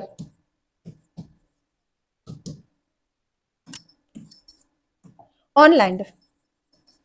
तो सबसे ज्यादा होती है ट्रॉपिकल रीजन, ठीक, सबसे ज्यादा इसकी। फिर हम कह सकते हैं ग्रासलैंड, ठीक है, ग्रासलैंड हो गए, ट्रॉपिकल रीजन हो गए, इन सब की। और सबसे कम जो लेस होती है वो किसकी रहती है? एंड में डेजर्ट्स की, है ना। अगर हम बात करते हैं ओशन की, तो ओशन में सबसे ज्यादा किसकी मिलेगी? कोरल रीफ, कोरल रीफ की, है ना। उससे कम हमारे पास कोरल रीफ वगैरह हो गए, कोरल रीफ की यहां ज्यादा होती है। उसके अलावा हम कह सकते हैं टेम्परेट। अच्छा, यहाँ पे ट्रॉपिकल के बाद यहाँ पे एक और आएगा टेम्परेट। क्या आएगा? टेम्परेट रीजन, है ना। फिर आता है टेम्परेट ओशन, ये ध्यान रखना मैं ओशन की बात कर रही हूँ। उसके बाद आता है ट्रॉपिकल ओशन, है ना। तो ओशन में टेम्परेट की ज्यादा होती है, ट्रॉपिकल की कम होती है ना। और लैंड की बात करते हैं तो ट्रॉपिकल की ज्यादा होती है, टेम्परेट की कम होती है। क्लियर है ये सब? चलो ठीक है। और ओवरऑल देखेंगे तो कोरल रीफ की सबसे ज्यादा होती है, देन ट्रॉपिकल की होती है। ये बात होगी प्रोडक्टिविटी की।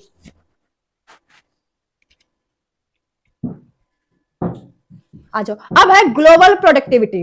अगर हम पूरे ग्लोबल प्रोडक्टिविटी देखें, पूरे एनुअल, ग्लोबल एनुअल, सब पूरी पृथ्वी की एनुअल प्रोडक्टिविटी देखें तो वो कितनी है? 180 बिलियन टन, है ना। 180 billion ton dry weight of organic matter, इतनी है ना। जिसमें हमारे पास ओशन कवर करता है 70% एरिया ऑफ अर्थ, है ना। और उसकी प्रोडक्टिविटी है हमारे पास 55 मिलियन टन। अगर हम बात करते हैं अर्थ की, तो on earth 70% area covered by water, ocean, है ना, ओशियंस के द्वारा कवर है, पानी ज्यादा है ना। अगर हम बात करते हैं लैंड की तो 30% एरिया बाकी है। अगर हम ग्लोबल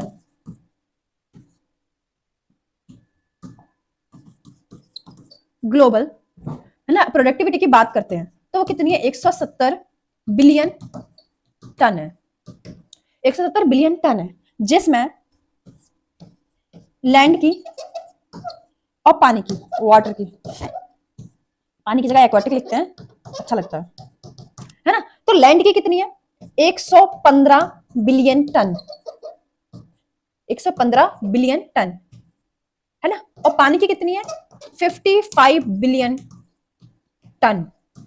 तो क्वेश्चन ये राइज होता है, क्वेश्चन इज दिस, क्वेश्चन क्या है, क्वेश्चन ये है, क्वेश्चन क्या है हमारे पास, क्वेश्चन ये है कि जब हमारे पास पानी, एक्वाटिक लाइफ जो है, जो पानी जो है, ओशन जो है, वो 70% है ना, 70% है या 70% है, और जो लैंड है वो ओनली 30% है। लेकिन लैंड होते हुए भी इसकी प्रोडक्टिविटी हमारे पास एक्वाटिक से बहुत ज्यादा है। एक्वाटिक की सिर्फ 55 है, या इसकी 115 है। तो इसका कारण क्या है ना, कॉज क्या है, कारण, रीजन क्या है, ऐसा क्यों है कि अर्थ में 70% हमारे पास ओशन है, पानी है, और लेकिन उसकी प्रोडक्टिविटी कम है, सिर्फ 55% है ना। तो लैंड हमारे पास कंट्रीब्यूट करता है रिमेनिंग मेजॉरिटी, मतलब 115 बिलियन टन प्रोडक्टिविटी, है ना। तो why is ocean productivity low, question ये है, क्यों है ऐसा, क्यों है हमारे पास ऐसा। Although ocean cover a large area, their productivity is low because क्यों, nutrient availability, light penetrating, है ना, and deep water remain dark nutrient poor, है ना, dark and nutrient poor। तो ये इसका सिंपल सा कारण है, न्यूट्रिएंट अवेलेबिलिटी कितने अवेलेबल है, कितना अवेलेबल है, nutrient availability, light and light present. अब ये ओशन है, ये पूरा ओशन है। अब यहां पे जो लाइट गिर रही है तो वो सिर्फ अपर सरफेस तक है, कहां तक है, अपर सरफेस तक है ना। तो नीचे तक तो लाइट है ही नहीं, तो यही तो प्रोडक्टिविटी थोड़ा प्रोड्यूस होगा, यही तो प्रोडक्टिविटी चलेगी, यही तो प्रोडक्टिविटी होगी, है ना। दूसरा लाइट, एंड तीसरा अवेलेबल न्यूट्रिएंट। अब न्यूट्रिएंट की भी तो बात है, यहाँ पे न्यूट्रिएंट भी तो नहीं है, पानी के अंदर न्यूट्रिएंट कहां से आए, कितने आए, तो न्यूट्रिएंट की अवेलेबिलिटी भी कम होती है, और नीचे की तरफ तो होती ही नहीं है, ये समझो, डार्क डिपोजिशन वगैरह ऐसा होता रहता है। तो ओशन वगैरह में हमारे पास प्रोडक्टिविटी लो होती है due to what, presence of light, penetrating of light and nutrient availability की वजह से वहां पे कम प्रेजेंट है ना। सिर्फ अपर सरफेस क्या होता है, nutrient open ocean is very low, and upper surface पे ही लाइट पहुंचती है। आ जाओ नेक्स्ट। अब ये हमारे पास यहां से शुरू होती है डीकंपोजिशन, क्या शुरू होता है, डीकंपोजिशन। नेक्स्ट टॉपिक है हमारा, यस बेटा बोलो, क्या कह रहे हैं दी मैम, जो भी है बोलो, डीकंपोजिशन। तो डीकंपोजिशन का क्या मतलब है ना, क्या मतलब है, प्लांट है बट डेड है, क्या है, डेड है तो क्या है, सिर्फ पत्तियां पड़ी हैं, लकड़ियां पड़ी हैं, लकड़ियों के टिम्बर पड़े हैं, सड़ रहे हैं, गल रहे हैं। तो वो सड़ गल रहे हैं का मतलब क्या होता है ना। एनिमल है, एनिमल कैसे बनता है, नहीं आता बनाने मेरे को, है ना, ये पूंछ हो गई, ये एनिमल हो गया, एनिमल है, डेड है, ह्यूमन है ना, ये भी क्या है, डेड है, इंसेक्ट्स है, क्या है, डेड है। अब ये जितना इतने सारे डेड हैं, अब इनका क्या होगा, ये इतना सारा डेड ऑर्गेनिक मैटर है, इनका क्या होगा, डिकम्पोज होगा, क्या होगा, डिकम्पोज होंगे, क्या होंगे, डिकम्पोज होंगे। अब डिकम्पोज होंगे तो ये डिकम्पोज कैसे होंगे, क्या होगा इनका, कौन करेगा इन्हें डिकम्पोज, है ना। और प्रोसेस ऑफ डिकम्पोज को हम बोलते हैं decomposition, process of decomposing it's called decomposition, अब यहां देखो, decomposition refers to break down. क्या कर रहे हैं हम? तोड़ रहे हैं। क्या कर रहे हैं? तोड़ रहे हैं। Decomposition of complex organic matter into simpler inorganic substance. किसमें कर रहे हैं हम? Inorganic substance such as carbon dioxide, water and nutrient. This process mainly carried out by the decomposers called जो होते हैं बैक्टीरिया, अर्थवॉर्म, फंगी, है ना, एंड डेट्रीवोर्स, जो कि अर्थवॉर्म में आते हैं। इसमें आते हैं अर्थवॉर्म में डेट्रीवोर्स, इनके द्वारा हम डिकम्पोज करते हैं। तो डिकम्पोज क्या है? क्या है डिकम्पोजिशन? प्रोसेस ऑफ, क्या है? Process of breakdown of organic complex. क्या है? कॉम्प्लेक्स ऑर्गेनिक मैटर, है ना, breakdown of complex organic matter into simple, किसमें कन्वर्ट कर रहे हैं? इनऑर्गेनिक। किसमें कन्वर्ट कर रहे हैं? इनऑर्गेनिक मैटर में। इस प्रोसेस को हम बोल रहे हैं डीकंपोजिशन। तो आपको क्या ध्यान रखना है कि हम कॉम्प्लेक्स ऑर्गेनिक मैटर का ब्रेक डाउन कर रहे हैं, है ना, और किस में कन्वर्ट कर रहे हैं? इनऑर्गेनिक में कन्वर्ट कर रहे हैं। क्लियर है ये बात? इतनी क्लियर है? अब ये जो ब्रेक डाउन हो रहा है किसके थ्रू हो रहा है? डेट्रीवोर्स। किसके थ्रू भी हो रहा है? डेट्रीवोर्स या बैक्टीरिया या फंगस, इनके द्वारा हो रहा है डिकम्पोजिशन। क्लियर है? क्या है? क्लियर है? ये इतनी बात क्लियर है? आ जाओ इधर। अब क्या है हमारे पास? डेट्राइटस क्या होता है? चलो ये भी बताते हैं। डेट्राइटस क्या है? डेट्राइटस का मतलब है डेड। क्या है? डेड। तो डेट्राइटस क्या होता है हमारे पास? Dead and decaying organic matter. Dead and decaying organic matter को हम बोलते हैं dead and decaying organic matter को हम बोलते हैं, क्या बोलते हैं? डेट्राइटस। क्या बोलते हैं? डेट्राइटस। क्लियर है? अब ये डेट्राइटस क्या हो सकती है? लीव्स हो सकती है, वार्क हो सकती है, फ्लावर्स हो सकते हैं, डेड प्लांट हो सकते हैं, डेड एनिमल्स हो सकते हैं, फीकल मैटर हो सकता है। ये सब हमारे पास डेट्राइटस जो डेड है। अब डेड का मतलब क्या है? कोई भी डेड। प्लांट से पत्तियां दूर हुई, डेड हो गई। प्लांट से टहनियां दूर हुई, डेड होगी। प्लांट ही गिर के टूट गया, डेड हो गया। इंसेक्ट मर गए, डेड है।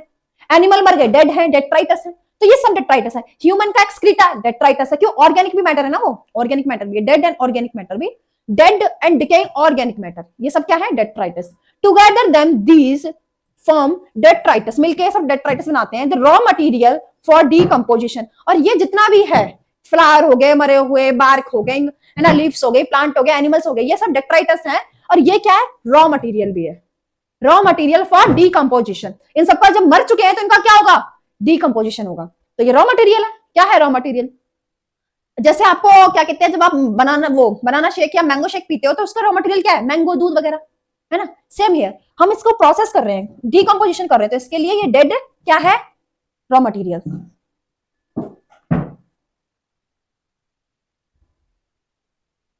कैमरे का कलर चेंज हो गया है, आ जाओ।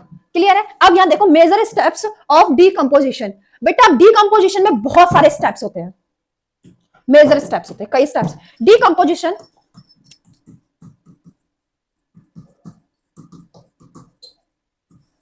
Decomposition is not single step process.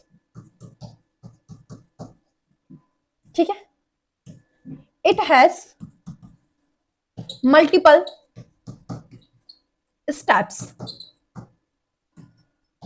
है ना। और वो स्टेप्स क्या है हमारे पास? फर्स्ट फ्रेगमेंटेशन, दूसरा लीचिंग, तीसरा कैटाबॉलिज्म, चौथा ह्यूमिफिकेशन, एंड फिफ्थ हमारे पास क्या है? Mineralisation.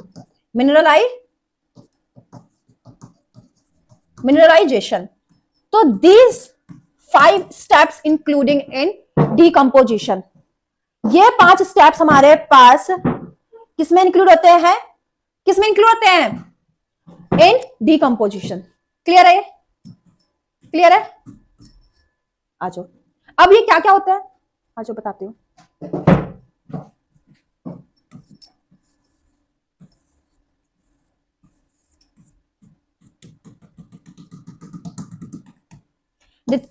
Detritus, this is detritus. Detritus क्या होता है? Dead, dead and decaying. Decaying का मतलब वही जो खराब हो रहा हो, है ना, dead and decaying organic matter. जब dead and decaying organic matter होता है, मैं बता रही हूँ डिकम्पोजिशन कैसे हो रही है। क्या बता रही हूँ? नो,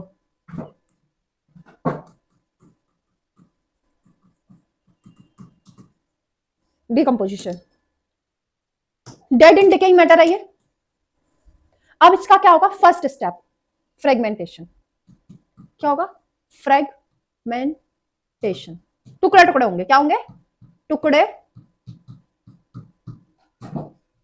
टुकड़े। क्या होंगे? टुकड़े टुकड़े होंगे। ये टुकड़े टुकड़े कौन करेगा? डेट्राइटस, डेट्राइटिवोर। कौन करेगा? डेट्राइटिवोर, डेट्राइटिवोर, डेट्राइटिवोर्स करेंगे। वो कौन होते हैं? अर्थवॉर्म्स। कौन होते हैं? अर्थवॉर्म्स। कौन कर रहे हैं? डेट्राइटिवोर्स, अर्थवॉर्म्स होते हैं। कौन होते हैं? अर्थवॉर्म्स। टुकड़े टुकड़े होंगे। जो भी डेट्राइटस है उसके क्या होगा? फर्स्ट स्टेप क्या है? टुकड़े टुकड़े होंगे, फ्रेगमेंटेशन। टुकड़े हो गए, ठीक है। अब ये टुकड़े हैं, टुकड़े हैं। अब जब ये टुकड़े हुए, अब जब ये टुकड़े हुए, तो जब ये टुकड़े हुए तो इनमें से कुछ कुछ कुछ कुछ कुछ कुछ इनऑर्गेनिक, इनमें से कुछ कुछ, है ना, जब ये टुकड़े हुए तो टुकड़े के साथ साथ कुछ कुछ, है ना, inorganic, inorganic, insoluble, inorganic, insoluble, कुछ कुछ टुकड़े होके क्या हुआ? Inorganic, insoluble. हमारे पास जो मैटर था वो नीचे आ गया, नीचे आ गया। कहां गया? डीप सॉइल में नीचे आ गया। ठीक है। अब इस प्रोसेस को हमने कहा लीचिंग। क्या कहा? Leaching, leaching. अब ये क्या है? अनअवेलेबल सॉल्ट है। ये पहली चीज क्या है? Unavailable, unavailable salts. अब ये प्लांट को प्राप्त नहीं हो रहे हैं, अनअवेलेबल सॉल्ट्स है ना। तो पहला क्या हुआ? फ्रेगमेंटेशन। दूसरा क्या हुआ?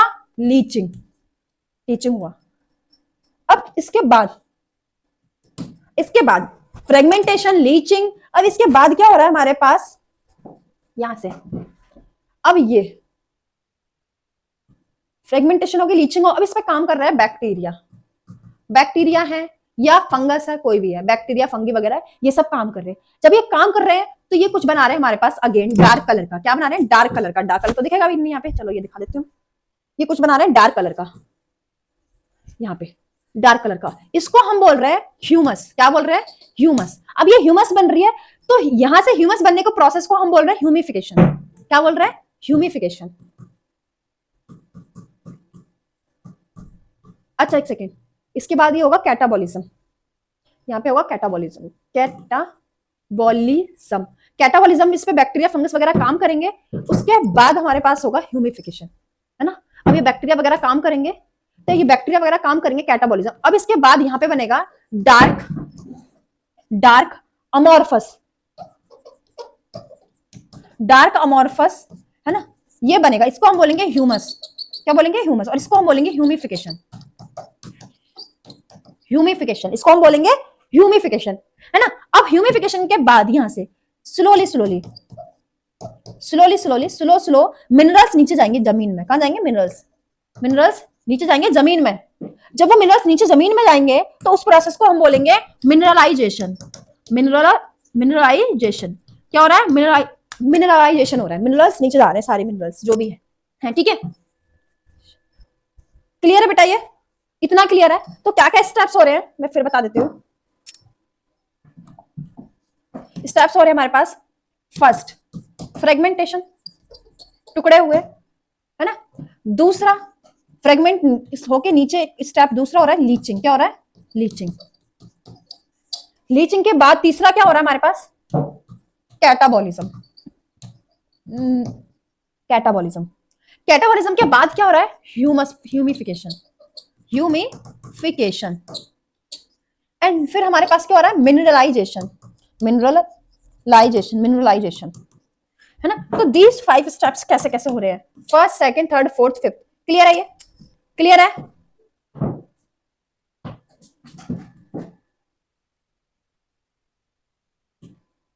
आ जाओ हमारे पास। तो फर्स्ट फ्रेगमेंटेशन, डेट्राइटिवोर्स जो है, अर्थवर्म्स जो है वो ब्रेक डाउन करते हैं किसका, फ्रेगमेंट करते हैं डेड एंड डिकेइंग डेट्राइटिस का फ्रेगमेंट करते हैं, है ना। रिजल्ट क्या होता है कि वो सरफेस पर रहते हैं और उस पर माइक्रोब्स अटैक करते हैं। दूसरा है लीचिंग, क्या है, वाटर सॉल्युबल इनऑर्गेनिक न्यूट्रिएंट है, डिसॉल्व होता है एंड पर्टिकुलेट, और क्या हो जाता है एक सॉइल में, पर्टिकुलेट एक सॉइल के अंदर नीचे चला जाता है डाउन, है ना। और ये न्यूट्रिएंट कैसे हो जाते हैं, नीचे जाके प्रेसिपिटेट हो जाते हैं, जम जाते हैं, और अनअवेलेबल सॉल्ट है, अवेलेबल नहीं है, ये नीचे अर्थ क्रस्ट में चले जाते हैं।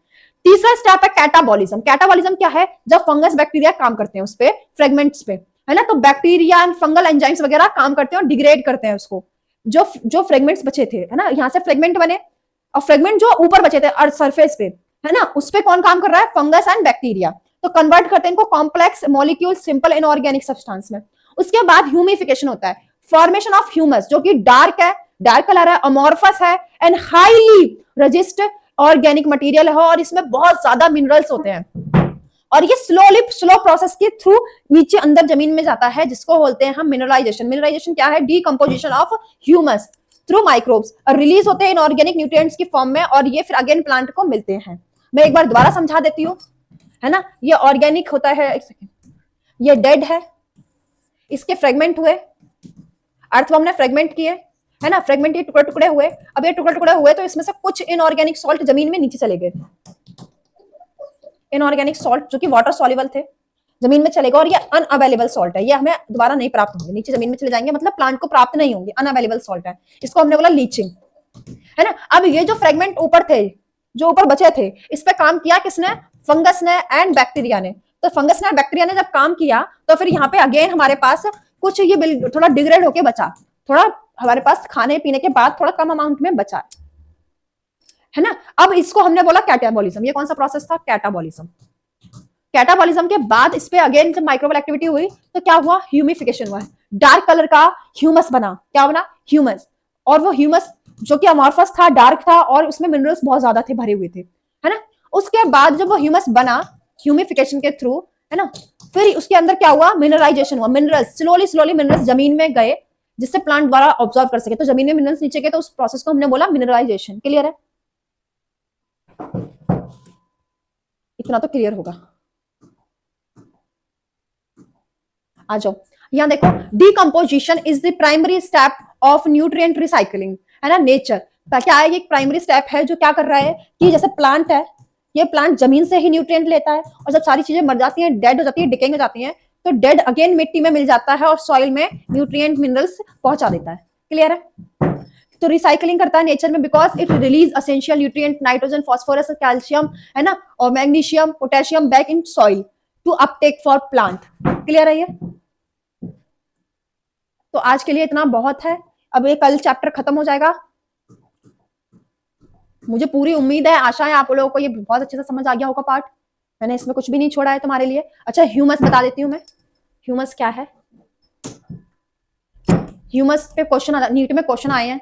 ह्यूमस क्या है, ड्यूरिंग डिकम्पोजिशन सम कॉम्प्लेक्स ऑर्गेनिक मैटर बनता है, ठीक है, जो कि डार्क होता है, डार्क कलर, अमॉर्फस होता है, कॉलॉइडल होता है, कॉल्ड ह्यूमस, है ना। ये highly resistant to microbial action के लिए होता है, ठीक। दूसरा, डिकम्पोज वेरी स्लो होता है और act as a reservoir of nutrient, इसके अंदर बहुत सारे न्यूट्रिएंट भरे होते हैं।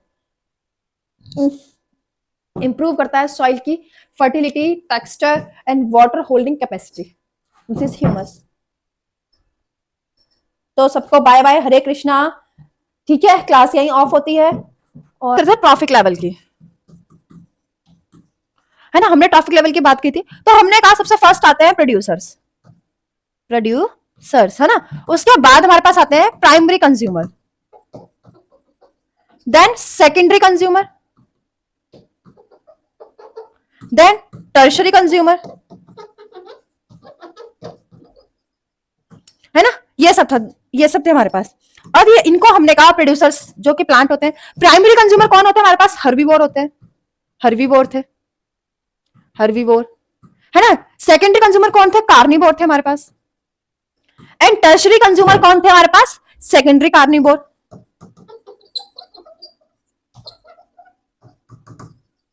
ओके, हेलो बेटा, यस, आविष्कार, good evening, good evening.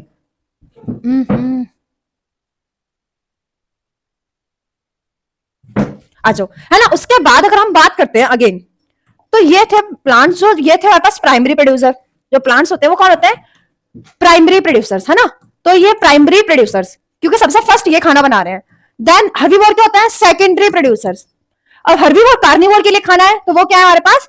Tertiary producers.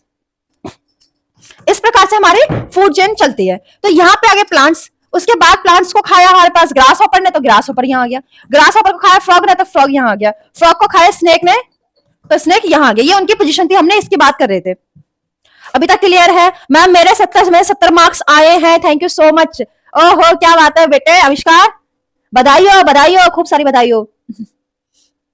Thank you so much ma'am, आज सर ने मार्क्स बताए, बहुत अच्छी बात है, गुड, वेरी नाइस।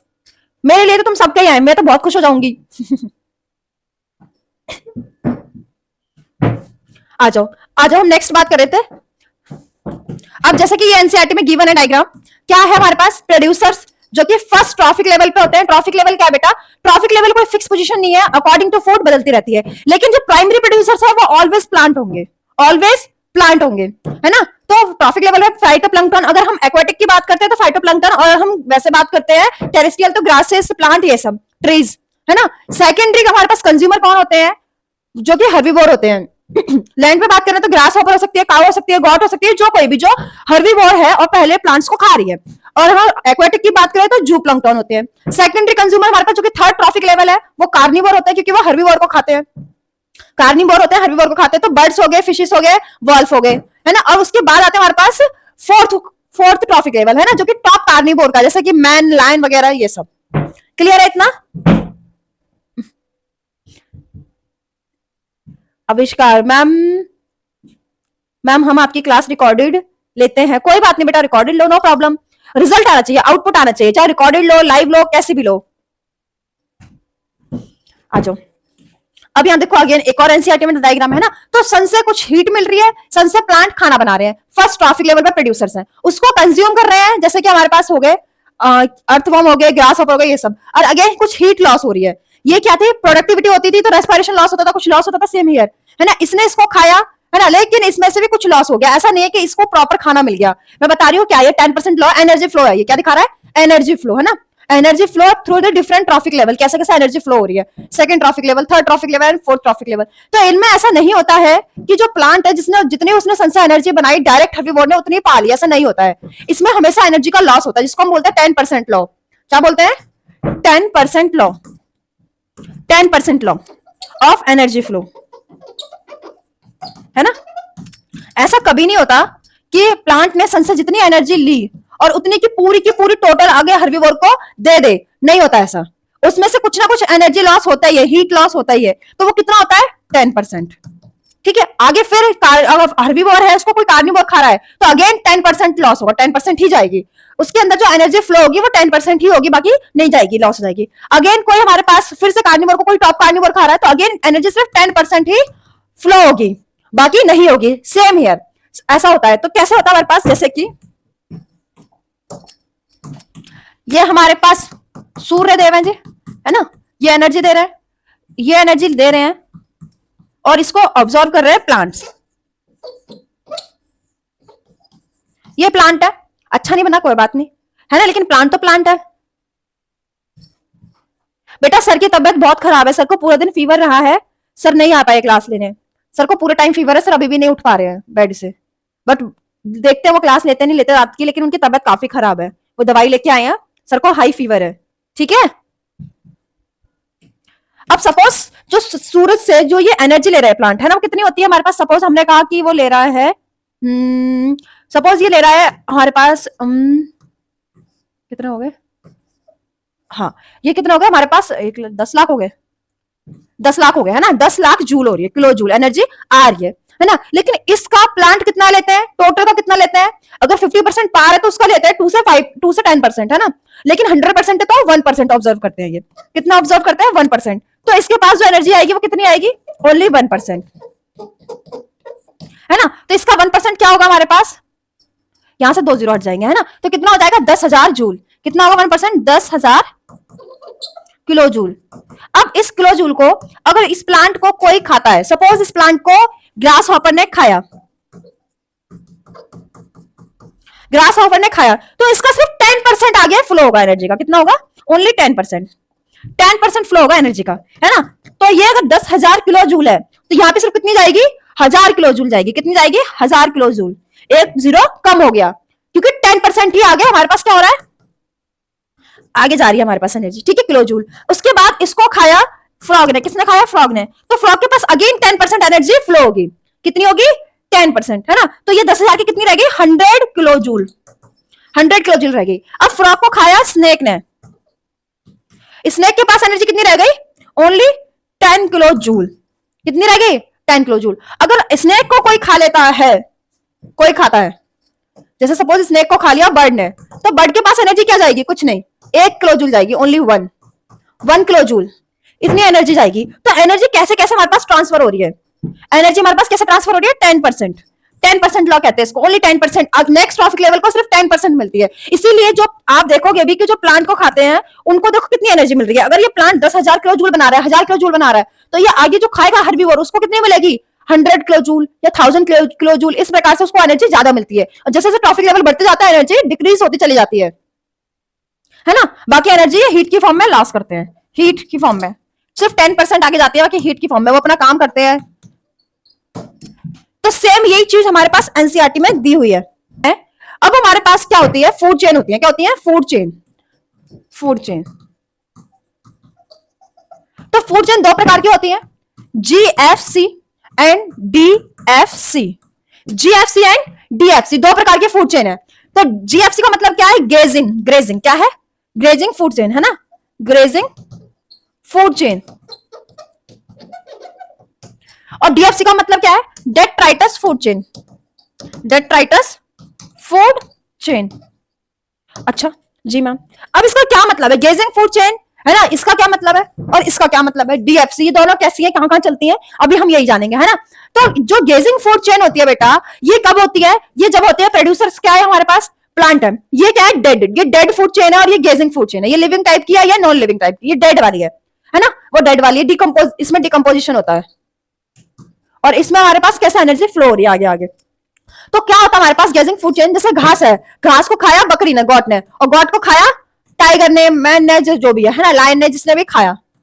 तो ये हमारे पास क्या होती है? गेजिंग फूड चेन होती है। ग्रास क्या है? प्रोड्यूसर्स। गॉट क्या है? प्राइमरी कंज्यूमर, है ना। और मैन क्या है? सेकेंडरी कंज्यूमर या कार्निवोर या ओमनिवोर, है ना। अब GFC begins with the green plant. जो जीएफसी है, गेजिंग फूड चेन है, वो कहां से शुरू होती है? गेजिंग, यहाँ पे लिखा है ग्रेजिंग, इसका मतलब ये प्लांट वगैरह से, क्योंकि हम चारा चल रहे हैं ना वो लोग, है ना। तो ग्रेजिंग फूड चेन कहां से शुरू होती है? ग्रीन प्लांट से। Energy flow in food chain is the unidirectional. कैसा होता है? यूनिडायरेक्शनल होता है। मतलब क्या है? मतलब इस घास को बकरी खा सकती है, घास बकरी को नहीं खा सकता। यूनिडायरेक्शनल कैसी है? यूनिडायरेक्शनल, सिंगल डायरेक्शन में।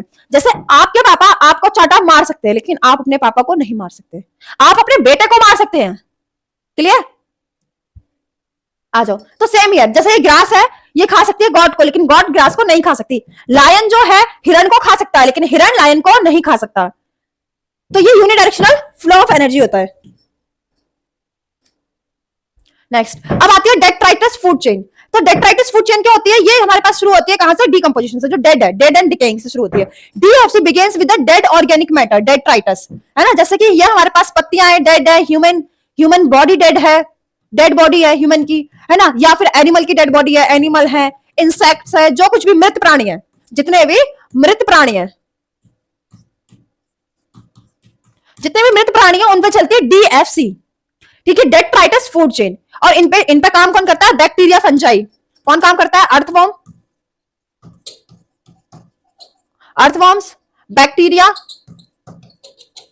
एंड फंगस, ये सब इसमें काम करते हैं। DFC it includes organism that feed on dead plant, animal, इन सब पे काम करते हैं। इसमें डिकम्पोजर्स होते हैं, है ना। Heterotrophic organism such as fungi, bacteria, ये सब काम करते हैं। दे ऑब्टेन एनर्जी, ये एनर्जी कहां से लेते हैं? Nutrient by the degrading organic matter, dead and organic matter. तो ये बैक्टीरिया, फंगस कहां से एनर्जी लेते हैं? ये एनर्जी लेते हैं जो सड़ जाते हैं, सड़े गले पदार्थों से। डेड, कोई भी डेड हो, चाहे वो पेड़ से हो, ह्यूमन से हो, इंसेक्ट से हो, एनिमल से हो, किसी भी चीज से हो, नो प्रॉब्लम। बट ये बैक्टीरिया, फंजाई वगैरह ये कहां से एनर्जी लेते हैं? डेड एंड डिकेइंग मैटर से, है ना। तो degrading dead matter, also called as saprophytes, और इनको क्या बोलते हैं? सैप्रोफाइट्स भी बोलते हैं। आ जाओ, मैकेनिज्म क्या होती है, डिकम्पोजर्स सीक्रेट करते हैं डाइजेस्टिव एंजाइम। डिकम्पोजर्स कौन है, यही अर्थवर्म्स, बैक्टीरिया, फंजाई वगैरह ये सब एंजाइम्स ब्रेक डाउन करते हैं डेड ऑर्गेनिक मैटर का और उनसे वो एनर्जी लेते हैं। सिंपल इनऑर्गेनिक सब्सटेंसेस में सिंपल सी बात है, डिकम्पोजिशन जो आपको पढ़ाया वैसे सारा प्रोसेस होता है ना। बट ये दो प्रकार की फूड चेन है कि एक है गैजिंग फूड चेन जिससे हमारे पास ऑर्गेनिज्म न्यूट्रिएंट्स ले रहे हैं, एनर्जी फ्लो हो रही है, और एक है dead DFC, detritus food chain. These organic nutrients are also available back to into decomposers और प्लांट द्वारा मिलते हैं। नेक्स्ट, अब DFC वर्सेस GFC है ना, इन दोनों में अब देखें तो क्या ज्यादा होती है। जैसे सपोज कौन सी ज्यादा चेन चलती है, जैसे हमारे पास दो चीजें हैं, एक है एक्वेटिक इकोसिस्टम और एक है हमारे पास टेरेस्ट्रियल, है ना। एक है हमारे पास एक्वेटिक इकोसिस्टम और एक है टेरेस्ट्रियल। अब बात यह है कि दोनों इकोसिस्टम में कौन सी फूड चेन ज्यादा चलती है।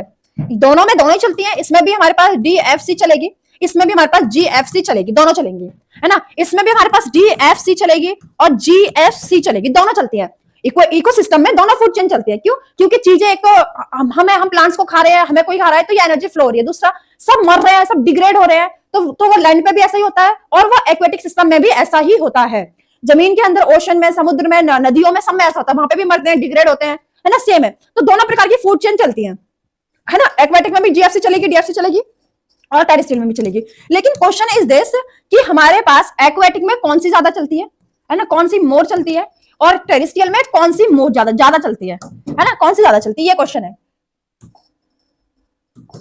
कौन सी ज्यादा चलती है ना। तो एक्वेटिक की बात जब हम करते हैं तो यहाँ ज्यादा जो चलती है वो GFC फूड चेन। यहाँ जितना खाना बनता है उतना कंज्यूम कर लिया जाता है, जितना बनता है उतना कंज्यूम कर लिया जाता है, तो यहाँ GFC ज्यादा चलती है। और टेरेस्ट्रियल पे हम बात करते हैं तो टेरेस्ट्रियल में क्या होता है, यहाँ पे DFC ज्यादा चलती है। क्या ज्यादा चलती है? DFC। अब इसका क्या मतलब है, देखो बेटा, यहाँ की प्रोडक्टिविटी कम थी, प्रोडक्टिविटी क्या थी, लेस थी, और यहाँ की मोर थी, है ना, यहाँ की ज्यादा थी। लेकिन यहाँ जितना खाना बनता है उतना खाना कंज्यूम कर लिया जाता है, तो यहाँ पे डेड ज्यादा होता ही नहीं है। वहां इतने ज्यादा पेड़ पौधे इंसेक्ट वगैरह नहीं है जो मर जाते हैं। लेकिन जो लैंड है, लैंड पे क्या है, प्रोडक्टिविटी बहुत हाई है। पर यहाँ पे कितने थे, 55 बिलियन टन। यहाँ कितनी थी, 115 बिलियन टन। तो यहाँ ज्यादा खाना बन रहा है लेकिन उतना कंज्यूम नहीं हो रहा। तो कंज्यूम नहीं हो रहा तो डेड ज्यादा हो रहा है। क्या हो रहा है, ज्यादा डेड हो रहा है, मर रहे हैं, बायोमास ज्यादा हो रहा है, प्लांट मर रहे हैं, पत्तियां मर रही है, इंसेक्ट मर रही है, सब है। तो ये खाना ज्यादा बन रहा है, उतना कंज्यूम नहीं हो रहा। यहाँ खाना कम बन रहा है, कंज्यूम हो जा रहा है। तो इसलिए यहाँ पे ये गैजिंग फूड चेन ज्यादा होती है, ज्यादा चलती है, ठीक है। और यहाँ पे हमारे पास टेरेस्ट्रियल में DFC ज्यादा होती है। अब यहाँ पे आ जाओ, aquatic ecosystem, GFC is major the route of energy flow. यहाँ पे क्या ज्यादा है, GFC, है ना। फाइटोप्लैंक्टन को कौन खाता है, जूप्लैंक्टन को स्मॉल फिश, स्मॉल फिशेस को कार्निवोर्स खा जाते हैं। और टेरेस्ट्रियल इकोसिस्टम की जब हम बात करते हैं तो DFC डोमिनेंट होती है ना। क्यों ज्यादा होती है, more energy flow through DFC, because example dead leaves, earthworms on birds, इसके थ्रू डेड लीव्स है, अर्थवर्म्स को वो करते हैं, तोड़ते हैं, ब्रेक डाउन करते हैं, फ्रेगमेंटेशन होता है, लीचिंग होती है, कैटाबॉलिज्म होता है, ह्यूमिफिकेशन होता है, मिनरलाइजेशन होता है, सेम ही है ना। और बर्ड्स वगैरह ये चल रही है। तो इनमें इंटरकनेक्शन क्या है, DFC and GFC are not separate, बिल्कुल भी अलग नहीं है, नॉट सेपरेटेड, है ना। सम DFC organisms serve as a prey for GFC. Some DFC organisms serve as a prey of the GFC animal. An example, earthworm eaten by birds. Earthworm को birds खा जाती है ना। This is the interconnection form of food web, और ये food web बनाते हैं। अब ये GFC, DFC तो food chain थी, लेकिन एक क्या हमारे पास, फूड वेब। फूड वेब क्या होता है, नेटवर्क ऑफ फूड चेन। और यहाँ पे एक बात कही गई है कि जो अर्थवर्म है, अर्थवर्म जो है वो DFC फूड चेन में काम करता है ना। लेकिन इसको कौन खा जाता है, बर्ड खा जाती है। और बर्ड किस में आती है, GFC फूड चेन के अंदर आती है। तो ये इंटरकनेक्शन बताया इन्हें करना, है ना। अब इधर आ जाओ, फूड वेब क्या हो रहा है, फूड वेब, है ना। तो फूड वेब क्या होता है हमारे पास, network of food chain is called food web. Network of food chain is called food web. ये मैं पहले बता चुकी हूँ, है ना। तो network of interconnected food chain provides a stability to ecosystem, and if one food is lost, an organism can switch the alternative source. इसका मतलब omnivore and natural ecosystem, cows and cockroach. Simple सी बात है, ये कह रहा है जैसे हमारे पास ये प्लांट है, अब इसको जरूरी नहीं है गॉट ही खाए, इसको काऊ भी खा सकती है, इसका बफेलो भी खा सकती है, इसको ग्रास हॉपर भी खा सकता है, इसको हमारे पास बर्ड भी खा सकती है, इसको हमारे पास डॉग भी खा सकता है कई बार, लेकिन वो वैसे कार्निवोर होता है ना, लेकिन वो खा लेते हैं, है ना। अब क्या है हमारे पास, सपोज इसको खाया गॉट ने, गॉट को खाया टाइगर ने, है ना। अब ग्रास हॉपर जो है ये भी खा रहा है, लेकिन इसको खाया फ्रॉग ने, है ना, और फ्रॉग को खाया स्नेक ने, है ना। अब हमारे पास क्या है, काव है, इसको भी टाइगर खा सकता है ना, बफेलो है, इसको भी खा सकता है जी। अब जो बर्ड्स है, ये बर्ड्स जो है ये इंसेक्ट्स, कुछ इंसेक्ट्स होते हैं, है ना। इंसेक्ट को कौन खा सकता है, फ्रॉग खा सकता है, स्नेक भी खा सकता है इंसेक्ट को, बर्ड भी खा सकती है इंसेक्ट्स को। तो ये फूड वेब बन जाता है, क्या बन जाता है, फूड वेब बन जाता है। और हमारे पास एग्जांपल जैसे कि अब बर्ड है, क्या है, बर्ड, बर्ड ये भी खा रही है, ये भी खा रही है, ये भी खा रही है, और बर्ड हमारे पास स्नेक को भी खा सकती है, स्नेक को भी बर्ड खा सकती है। तो ये एक दूसरे में इंटरकनेक्शन हो रहा है, नेटवर्क बन रहा है, क्या बन रहा है, नेटवर्क। अब ऐसा ही नहीं है कि ये प्लांट है तो ये एक पे निर्भर है, नहीं। सपोज ये इंसेक्ट है तो इसको सिर्फ फ्रॉग ही खाएगा, नहीं, इसको स्नेक भी खा सकता है, इंसेक्ट को बर्ड भी खा सकती है। समझ आ रही है बात, है ना, ये चीज है। ये टाइगर तो टॉप कार्निवोर होता ही है। कई बार ये टाइगर वगैरह को कौन खा जाता है, क्रोकोडाइल।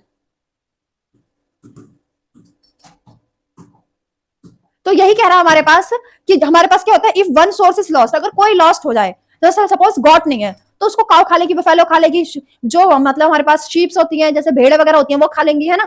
ऑर्गेनिज्म कैन स्विच, तो उसको कोई और खा सकता है, अवेलेबल है उसके लिए। तो ये क्या होता है, फूड वेब। जनरली नेचर में फूड वेब मिलता है, फूड चेन तो मिलती ही नहीं है, वो तो सिर्फ समझाने के लिए होता है। आ जाओ, अब देखो classification of human beings. Human beings कौन है, ओमनिवोर है, क्या है, ओमनिवोर। अच्छा, ट्रॉफिक लेवल मैं पढ़ा चुकी हूँ, फिर सुन लो एक बार। फर्स्ट ट्रॉफिक लेवल प्रोड्यूसर का होता है, second trophic level primary consumer का होता है, और third trophic level secondary consumer का होता है। ये तो कुल मिला के आपको ये टेबल आपको पता होनी चाहिए, इसके बारे में पता होना चाहिए, नॉन, ठीक है, नॉन होनी चाहिए टेबल, ये टेबल पता होनी चाहिए। ट्रॉफिक लेवल क्या है, trophic level is the position that organism occupy a food chain based on food chain and its nutrient source, ये है traffic level. Energy decrease at each trophic level by 10% law.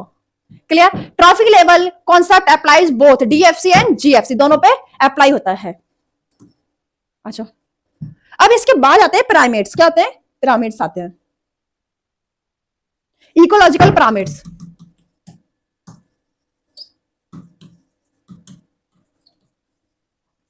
Ecological pyramids है ना, pyramids होते हैं। अब pyramids हमारे पास किस किस के बनते हैं, पिरामिड्स बनते हैं हमारे पास बायोमास, बायोमास के बनाते हैं हम। बायोमास हो गया, एनर्जी फ्लो हो गया, एनर्जी फ्लो हो गया, एंड नंबर, नंबर, इनके बनते हैं हमारे पास इकोलॉजिकल पिरामिड्स, है ना। अब इकोलॉजिकल जो पिरामिड इनके बन रहे हैं, लेकिन इसमें क्या क्या हमें लिया जा रहा है,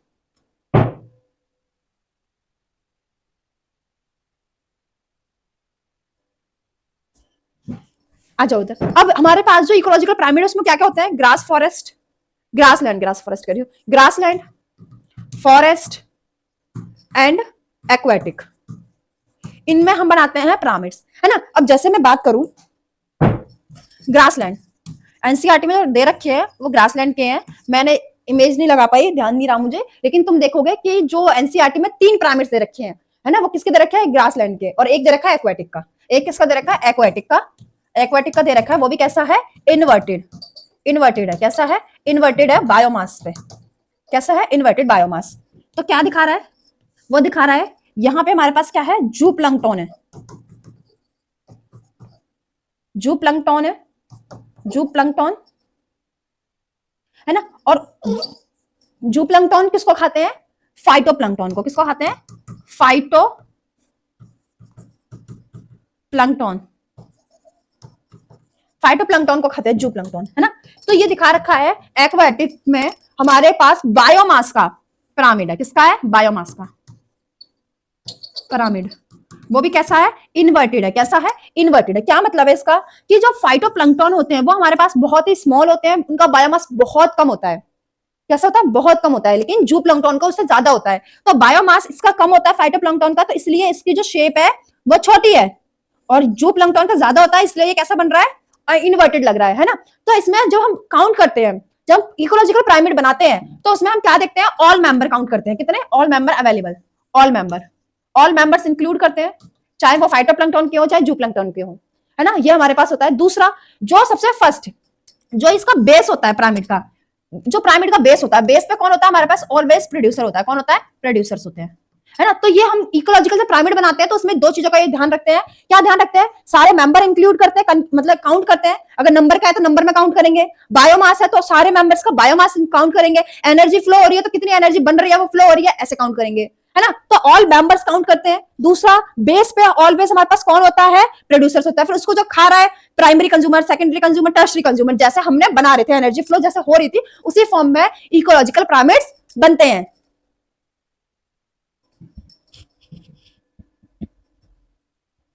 है ना। अब ग्रासलैंड के 3 दे रखे हैं हमारे पास एनसीईआरटी में, 3 पिरामिड्स दे रखे हैं और तीनों कैसे हैं, अपराइट। कैसे हैं, अपराइट।